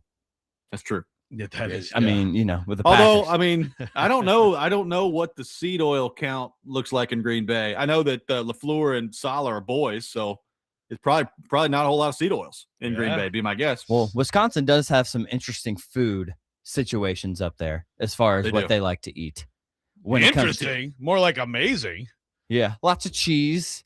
You don't brats. Yeah, brats. Like if you make cheese curds, if the cheese curds that I've had up there are cooked with seed oils, then I'm pro seed oils. Give me all the seed oils. One of the guys on our golf trip earlier this month, two of the guys actually were from Wisconsin. One was from Green Bay, one was right outside, and Bill brought a bunch of cheese curds, all types of good stuff. Cheese whips, they call them. It was delicious. Oh, it's great. And then you get into some spotted cow. I mean, it's just the land of milk and honey, except for the Packers, Robby. It is. Speaking of the Titans comparison, Robby, it's kind of like the Titans go from 1 seed on the verge, blow it, and then like the next year they completely collapse and don't make it. I hope that's not what's ahead for your team, but it does kind of feel that way a little bit. I mean, look, they've got a good quarterback, so there should be a baseline for how good you are when you've got a good quarterback, provided he stays healthy. Yep. But they're in a heck of a division, man. Like it's going to be tough to make the playoffs. Let's just hope that the Bears suck. That'd be great. Can we just get the Bears to suck again? I mean, I think that would solve a lot of problems around here. That would be great. Charles Robinson will be with us. Coming up next, we'll take your thoughts at 615-737-1025. Robby and Rexrode, 1025 The Game.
Final hour, Robby and Rexrode, 102.5 The Game. Robby Stanley alongside Joe Rexrode, Ian Safar here with you on this Thursday morning. And as we do every Thursday morning, we head to our phone line driven by WilsonCountyHyundai.com and welcome in our friend Charles Robinson to the program. Charles, good morning. How are you? I'm good. Anything going on? Anything anything happened since last week's show? I don't know. Is there anything that's been out there? That's a good question. Well, let's just start there, Charles. You have put out a statement on X talking about, after nearly 22 years, your time with Yahoo Sports is going to be coming to a close this week. So I guess I'll just turn the floor over to you and give you an opportunity to just say whatever it is that you want to say regarding that news. Yeah, obviously the news got out, yesterday. A couple outlets reported that Yahoo was making some changes, and that I was one of the staffers that was going to be laid off in those changes. And as I said in the statement last night, it's true that Friday, tomorrow will officially be my last day. I almost made it, 22 years, which was nearly as long as Joe was in college. So just missed that mark. Nice. No, I mean, look, it was a great run. It's been a great run. 22 years at any place, is just, especially in this era. Came out of college in 2000, and it was a time when newspapers were changing, and the idea of having, like a 20 to 25 year job anywhere was really difficult, for anybody to imagine. So it's been a blessing for, 22 years. And in that 22 years, I've seen, a ton of change, seen, this is something that's happened to our staff with, a multitude of people over the years. And it's always been difficult to kind of see that. You get a lot of regime changes. You get a lot of different directions that the operation goes. And, I think where it's headed now, it's started to feel like I was not necessarily the perfect fit, and maybe the pivot into what they were going to be looking for was not going to be, easy or simple, particularly in the short term. So, it was a decision that management ultimately felt like they had to make. And, I respect it, would never say anything bad about Yahoo. It's been great. It's given me a career. Really enjoyed it. Love the people. There's great people there now. We've had awesome people come through and all the time that I've really been there. And, so it's, it's reality. And, I'm looking forward to just kind of seeing what the possibilities are, now looking forward. And, had some places reach out to me, in the interim, just to kind of have some conversations, and we'll see where some of that stuff goes. But it's been a great run. I've appreciated it. And, obviously you guys, the support coming on the show has been fantastic. It's been one of my favorite things to do every single week, and not going anywhere. I'm not, I don't think I'm certainly not, I don't have enough money to retire. I don't think I'm old enough, yet to hang it up. And it'll be, hoping I stay, obviously in the mix. Hopefully I continue to cover the league. And, as I told someone other, talking about this in the last 48 hours with somebody, I said, it'll be weird to, maybe not work for a place that has an exclamation mark. And I definitely probably will never have another, situation where the first several years I work at a place, every time I tell them where I work, they yodel the name back at me. Yes. Yeah, that's so it'll be interesting. New frontier for sure. Yeah, I have a lot of things I could say, but I'll just tip my cap to you. And yes. Yeah. I mean, look, it's one of those things where, everybody's like, well, what happened? What happened, and how's this possible? And I'm like, it's in a lot of ways, it's the profession. It's, so many, I was at the Super Bowl when the Washington Post, did the absolute unthinkable and let go of the vast majority of their entire sports. Probably staff. probably the best newspaper sports staff. Yeah, absolutely. Heavy you hitters. could construct. Yeah, Titans. Just people who and nothing but massive amounts of respect, and the gravity and the weight that sort of put on top of everybody at the Super Bowl was so rough. And seeing some of the individuals who are kind of caught up in the middle of it, who either survived it or didn't, just kind of seeing what that carried, for them was, it certainly said to me in that moment, not that I didn't know it prior to that, but it's like, and I think even, some of the other journalists there, we shared the sentiments with each other, like, hey, nobody's, there's no safety anywhere right now. There's no, things get, to change, and there's pivots now that for good or bad, or, whatever the reasons are, people are never going to understand. You just got to be nimble. And as I said to, some people that I was texting with yesterday, I was like, it's nowadays with how the sports media landscape is, either you roll with it or, you get rolled under it. And, that's the decision you got to make in the wake of something like this. Well, you're the absolute best, and you're not going anywhere on our show, so we're very thankful to have you, and I'm looking forward to seeing where you end up next, and you're going to land on your feet. So we're very excited to see what that looks like for you, kind of moving forward here.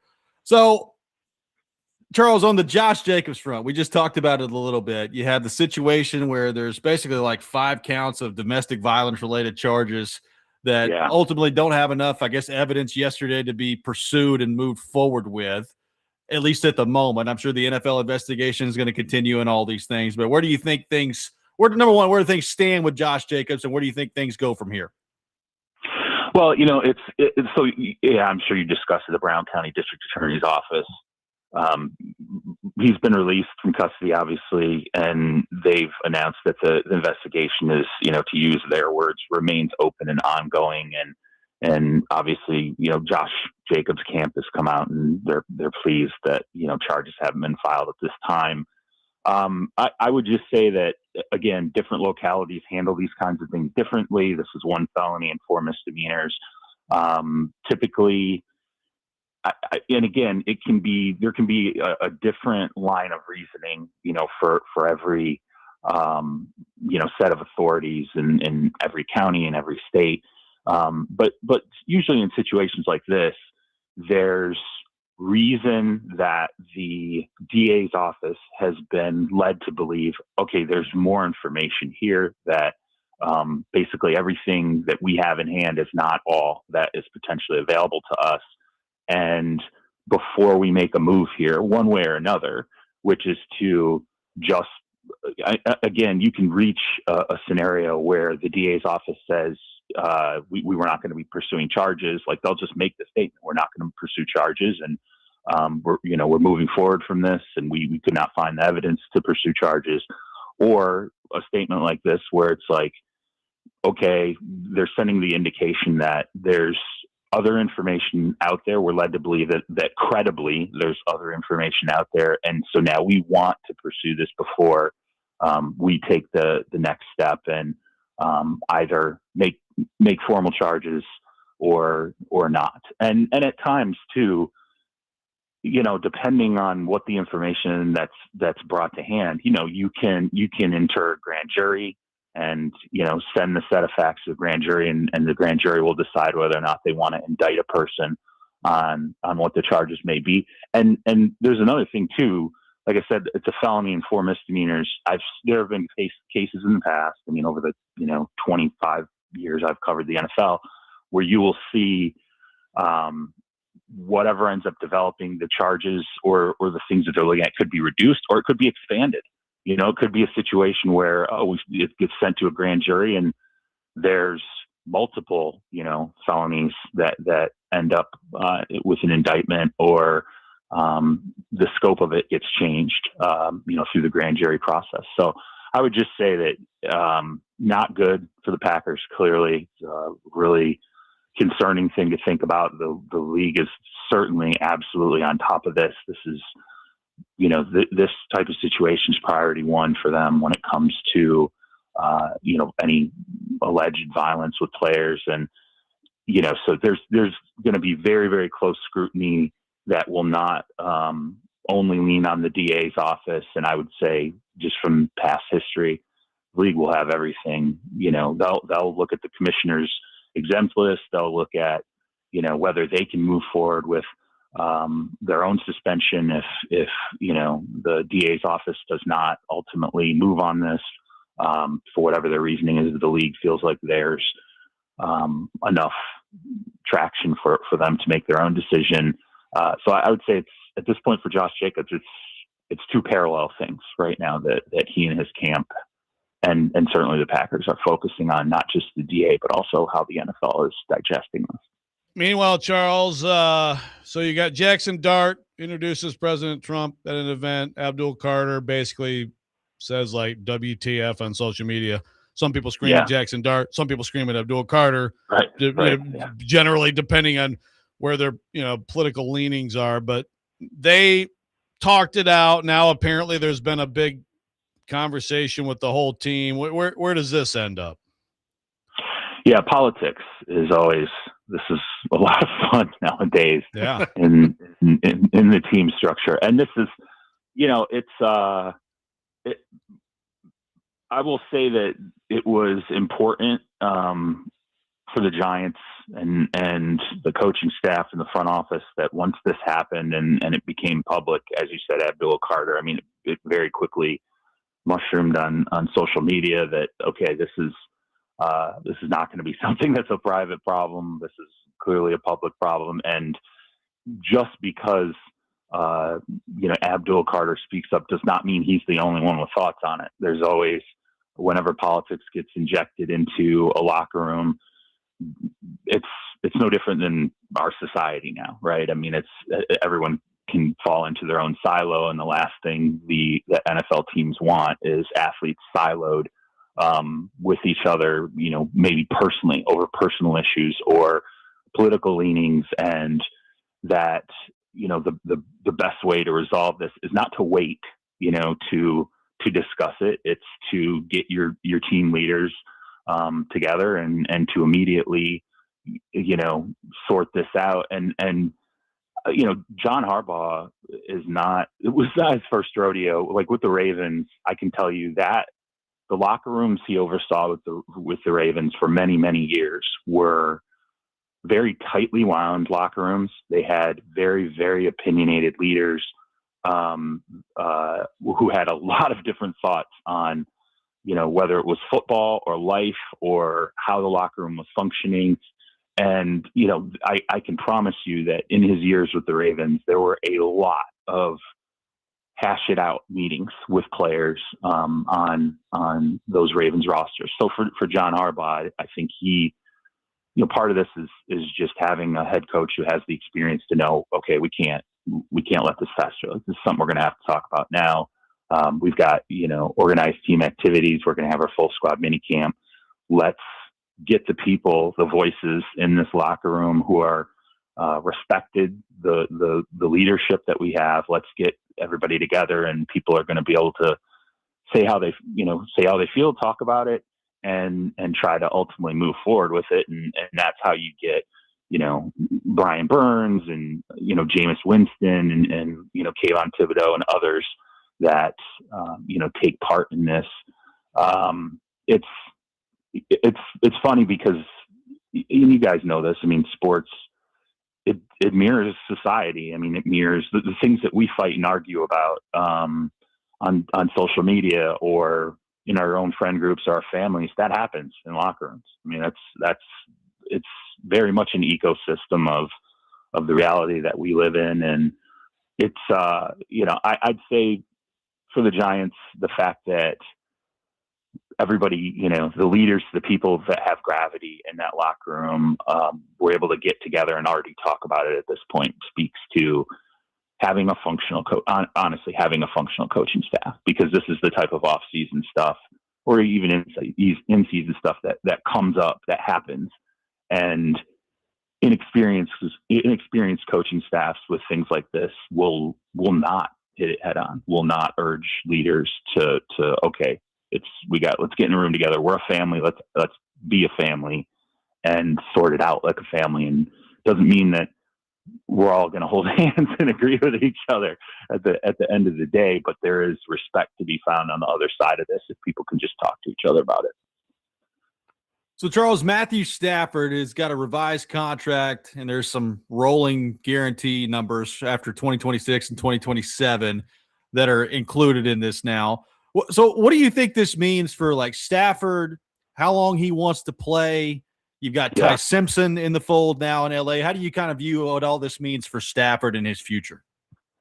Yeah, I'd say, it's funny because we did a podcast yesterday, and one of the point I kind of made was you had the emotional support of Sean McVay through how he reacted publicly, when they make the Ty Simpson pick and it's he and general manager Les Snead are together, and Sean's kind of quiet, side-eyeing it, not, he's like, let Les talk about this pick and not get over my skis with, how excited I am to have Ty Simpson, on our football team, even though Sean McVay, as we've all found out, obviously in the wake of it, he was a huge part of that pick.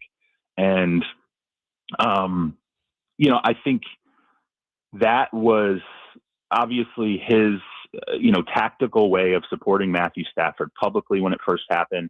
And then now I think the checkbook it's the financial way of backing up the conversation that Les Snead and Sean McVay had with Matthew Stafford prior to the pick, which is, you're our guy.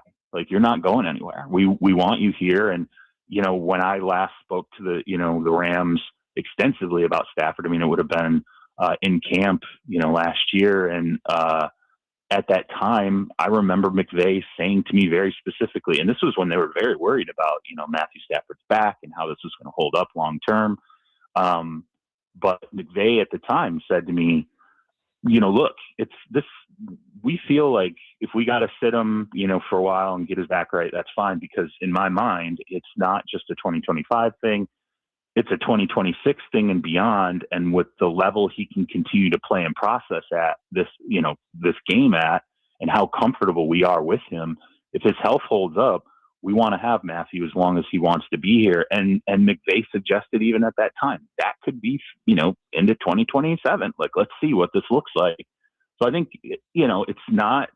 it's something that they've had on their minds even prior to the MVP season. They had the confidence that he could maximize this roster in this window. And, for Stafford, I think clearly the money nails down. Look, it's your team in 2026. It's your team in 2027. As long as you want to keep playing, it's your team in 2027. And we're more than fine, sitting Ty Simpson for a couple of years and letting him develop. And we can all have the debate about whether that's a wasted first round asset when you spend the 13th overall pick on somebody. And then you go, yeah, let's go ahead and, sit this guy for 2 years. But it was also the conversation we had prior to Ty Simpson getting drafted, where we said he hasn't played a lot of football. He's going to need time to develop. I would ask you guys this, and this is really, I think, the question that comes into play. He sat for a long time at Alabama, finally becomes a starter in 2025, right? Now he's going to sit a couple more years. So, it raises the question. I'd love to hear what you guys think about this, because we went through the Trey Lance reality of like, wow, that guy didn't play much football for a lot of years. And maybe that's why it didn't work out in San Francisco. Well, Ty Simpson's not going to, if things go right with Matthew Stafford, Ty Simpson's not going to play a lot of football in like a 5-6 year span. He'll have basically played, a year at Alabama after sitting for a couple of years. He'll, sit a couple of years with the Rams and presumably get a lot of exhibition work, a lot of snaps in the off season. Maybe he'll get, if again, Matthew Stafford's fully healthy, maybe he gets the last game of the season if it's not important, that type of stuff. How do you feel about sitting a quarterback, who for all intents and purposes, we always say they need real reps. They need game reps. That's where the development's going to occur. How does this make you feel now about Ty Simpson, thinking maybe this guy plays one season of football inside of, a 5-year span? I don't feel bad about it. I look at the Packers and Jordan Love and, Rodgers too. Love played 38 games in college, right? Yeah. I mean, it's kind of different from that. Sure. Yeah. But I think we saw enough from Ty Simpson before he got hurt last year that he's got the ability to be really good. And so to me, actually no pressure sitting behind Matthew Stafford, seeing how he goes about his business and having that runway. I think I'd sign up for it. I mean, the only drawback is, if they end up just short this year, then you're going to look back and be like, could you have done something right to give you that last push over the line? But as far as Simpson, I think it's a great situation for him and possibly them. And we'll see. We'll see if he ends up being as good as they hope. But I thought he played enough last year to prove himself as a guy. And it's funny though, but you make a good point too. He didn't even play a full season of healthy football, right?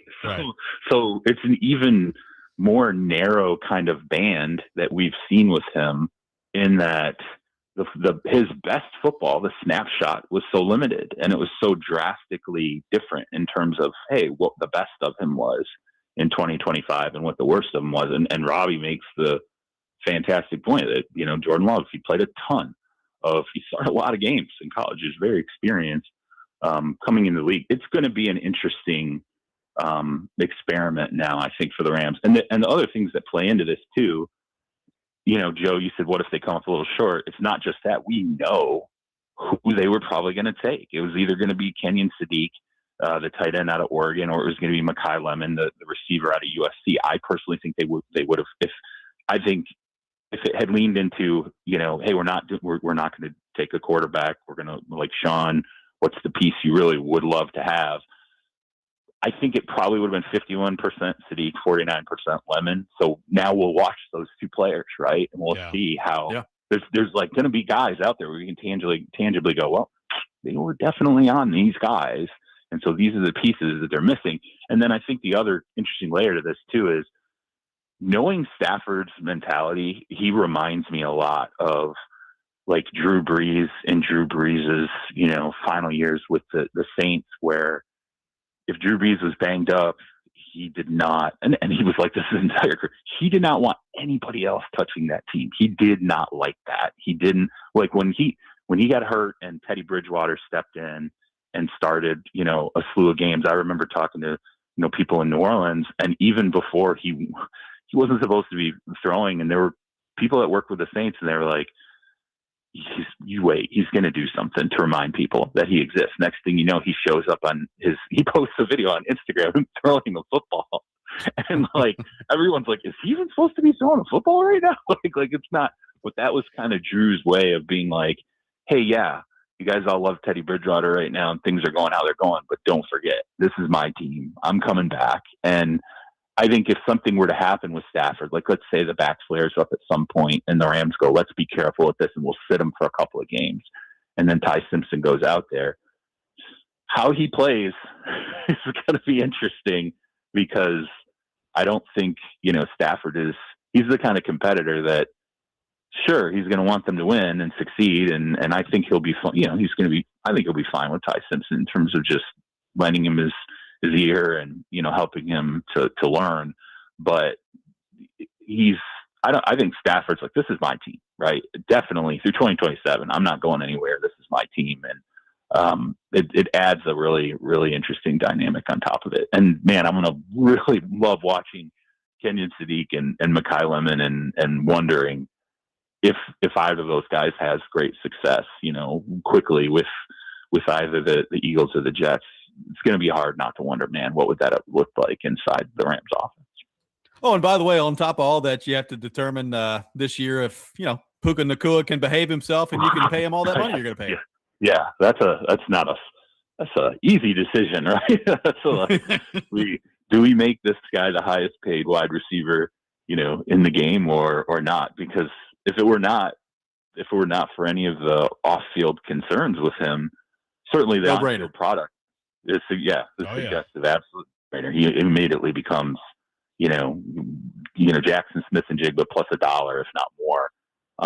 But yeah, I mean, that's a unbelievably difficult, decision that they now have to weigh. So, and I'll even say for the Stafford thing, for him to get the bump that he got, I don't necessarily want to say it's generous, but coming off of an MVP season in the past, I mean, there are other quarterbacks in history, great quarterbacks, who would not have said, yeah, discount, sure, but they would have said, you're going to pay me $65 million a year. We're going to rework this. I'll be here the next 2 years, but it's going to be a 2-year, $130 million deal. It's going to be, a dollar more than Dak Prescott makes, in terms of annual average value. He could have did that. The fact that he didn't it's certainly interesting, particularly after, they take a quarterback in the first round of the draft. Well, it'll be interesting to see how that part of it plays out for the Rams. Charles, awesome stuff as always, man. Appreciate you taking time to be with us this week, and we will talk to you next week, my man. Absolutely, guys. Thanks for having me, and have a great week. Everybody keep your jobs. Stay employed, everybody. and in the oft repeated phrase in our industry now, let me know if you hear of some openings. Sure, yeah. Hit up our text line. 615-737-1025. Thank you, Charles. Thanks, buddy. See you guys. Charles Robinson with us here on the program. Lots to react to there from Charles. We will do that coming up next. Robby and Rexrode, 1025 The Game.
Welcome back in, Robby and Rexrode, 102.5 The Game. Brought to you by Green Ventures Landscaping. Get thicker grass, better color, and fewer bare spots with turf application. Visit greenventureslandscaping.com. Taking your thoughts on our phone and text lines, driven by WilsonCountyHyundai.com. 102.5 The Game, your racing station. This weekend, catch all the action as NASCAR comes to the Nashville Super Speedway on 102.5 The Game. Presented by City Auto and Nelson's Greenbrier Distillery. Appreciate Charles Robinson for being with us in the last segment. By the way, Joe, quick aside, Charles going to land on his feet. He is one of, if not the best reporters in the NFL. So very much excited to see where he ends up next. Yeah, absolutely. Yeah. Like I could say things that would not match up with his outward, just gratitude. Yeah, exactly. I could be unprofessional in talking about this situation, but I won't, because just in general, there's some dumbass decisions out there, man. Just saying that in the world today, there are some dumbass decisions made by management, and I think that's particularly true in media companies. I mean, Charles referenced the Washington Post thing. It's still like just mind-boggling. And even since then, it's like all of a sudden they're like, oh, actually, we're going to hire some people back because we feel like a sports section is important. Gee, really? Interesting. You didn't catch that before when you had like the best newspaper sports staff in the country? Okay. But anyway, no, Charles is – I can go on and on about Charles. And some people don't realize, again, like before he covered the NFL exclusively, he was the best investigative reporter in sports. Yes. I mean, the Reggie Bush thing, whatever people think about Reggie Bush, he shouldn't have his Heisman stripped, whatever. Like that was all Charles reporting that made that happen. And and again, at a time when cheating in college sports was viewed way differently than now, but like all the receipts on like everything that went down with the agent that was paying Reggie Bush all this money and his family all this money for him to play at USC. I mean, and he did the thing on Nevin Shapiro and Miami football. I went down the rabbit hole yesterday of reactions to Charles getting laid off. And for the most part, it was like, oh my gosh, he's like the best reporter in the NFL, et cetera, et cetera. But there was like a strain of like Miami Hurricanes fans who were like, good, because they still are mad at him for like, essentially. Yeah, and again, if you want to go back and read that story, he spent a year of his life in Florida reporting that one out about Nevin Shapiro and the depths of dirtiness that were there to try to prop up the U and that program in the 2000s. So then he went on to cover the NFL, but he's the best like I truly am. It's always like the sort of the stock response when this happens to people in this industry, which is like, can't wait to see what's next for you. But that's true. I mean, I know that, he's had a lot of people have tried to get him away from Yahoo over the years, and he stuck with Yahoo. And now it's going to be really fun to see, where he ends up.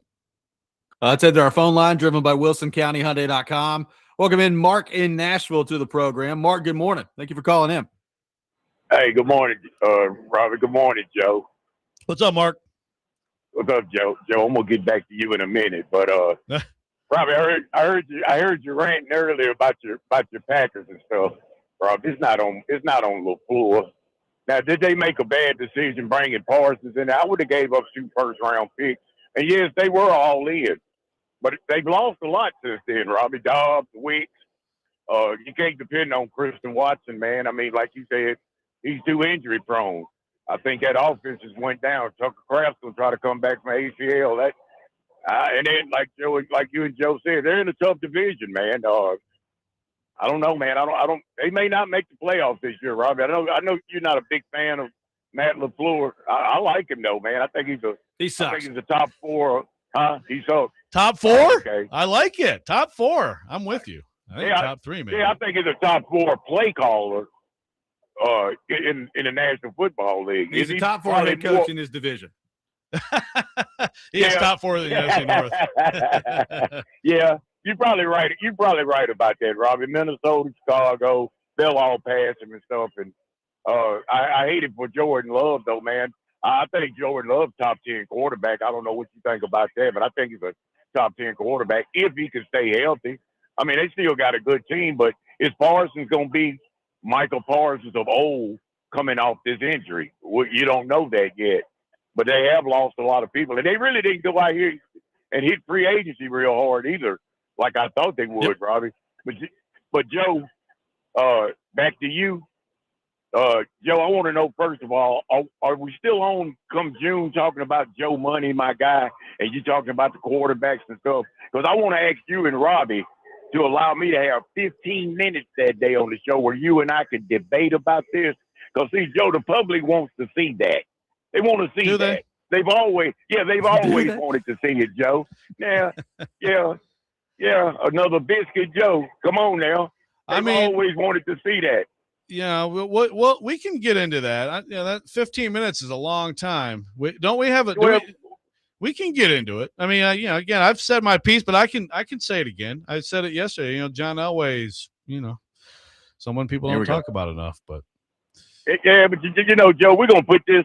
You know what I'm saying? It's like in wrestling, man.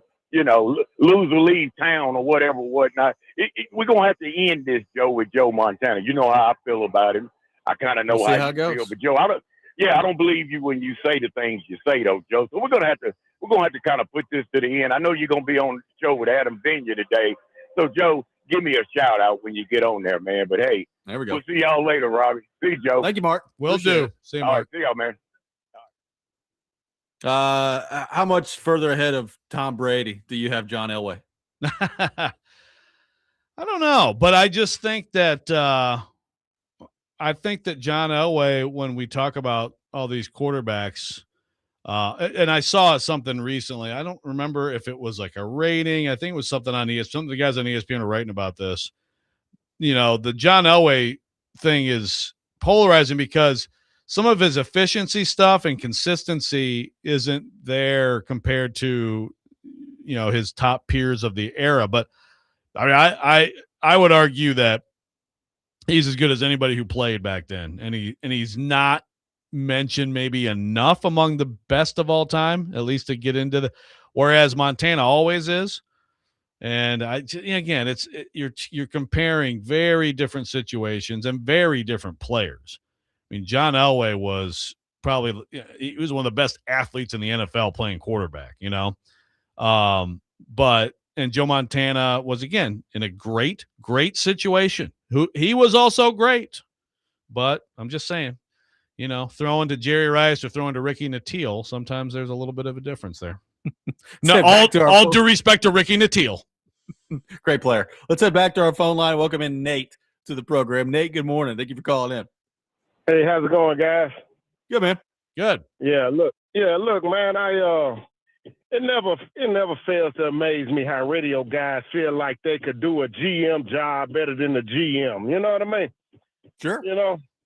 Yeah, like you guys are criticizing the Green Bay Packers. I'm a huge Packer fan. I grew up in the same area as Brett Favre. We both Mississippi Gulf Coast guys, man, and yeah, I mean, you're talking about the Packers ain't going to make the playoffs. What are you willing to bet on that? Ooh, let's have a bet. Yeah, people always running their mouth. But you're acting like there's some – you realize they've made the play – they've been the 7th seed for 3 years in a row. So you're acting like there's some juggernaut. They've been one game away from not making the playoffs 3 years in a row. I want to hear some – I want to hear some stakes. Are you willing to wager on that? What do you want? Huh? Well, you set the bet. You set the stakes.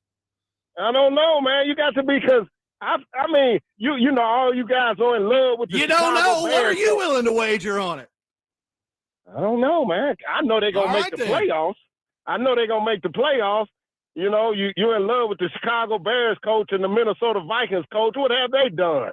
The Vikings didn't make the playoffs. Well, they just beat the damn Packers in the playoffs is what they did. The Bears had one good year, and now everybody's in love with this little coach, you know, what is Ben Johnson or whatever his name is. You know what I mean?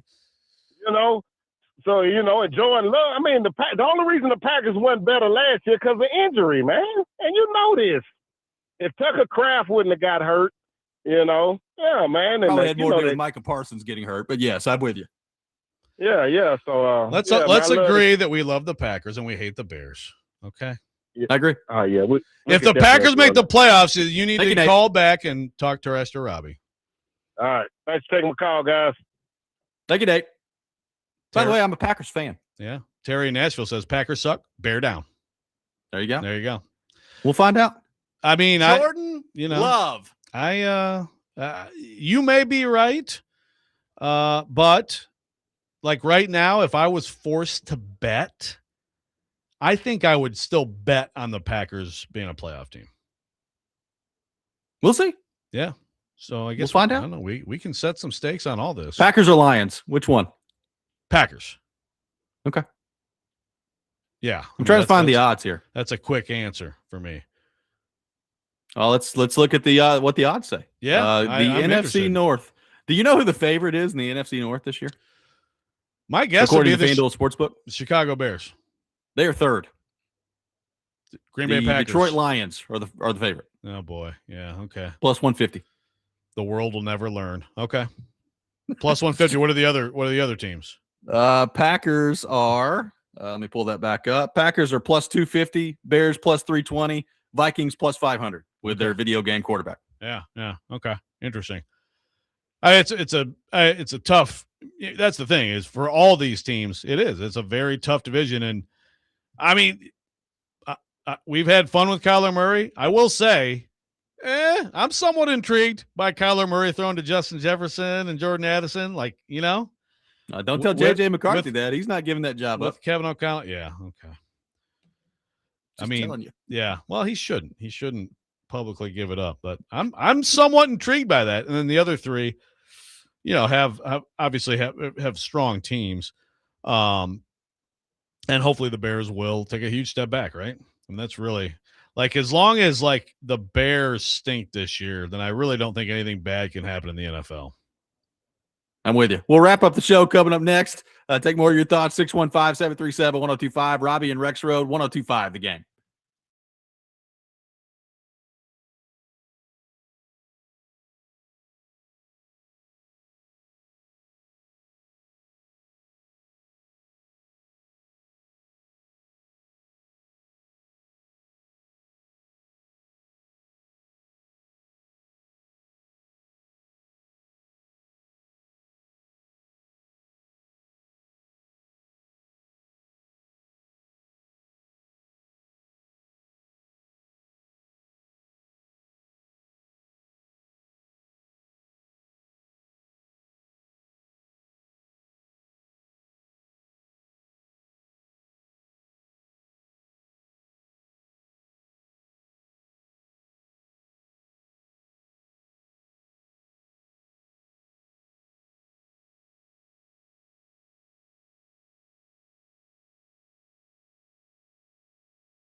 Final segment of the day, Robby and Rexrode, 102.5 The Game. Robby Stanley, Joe Rexrode, Ian Safar here with you on this Thursday morning.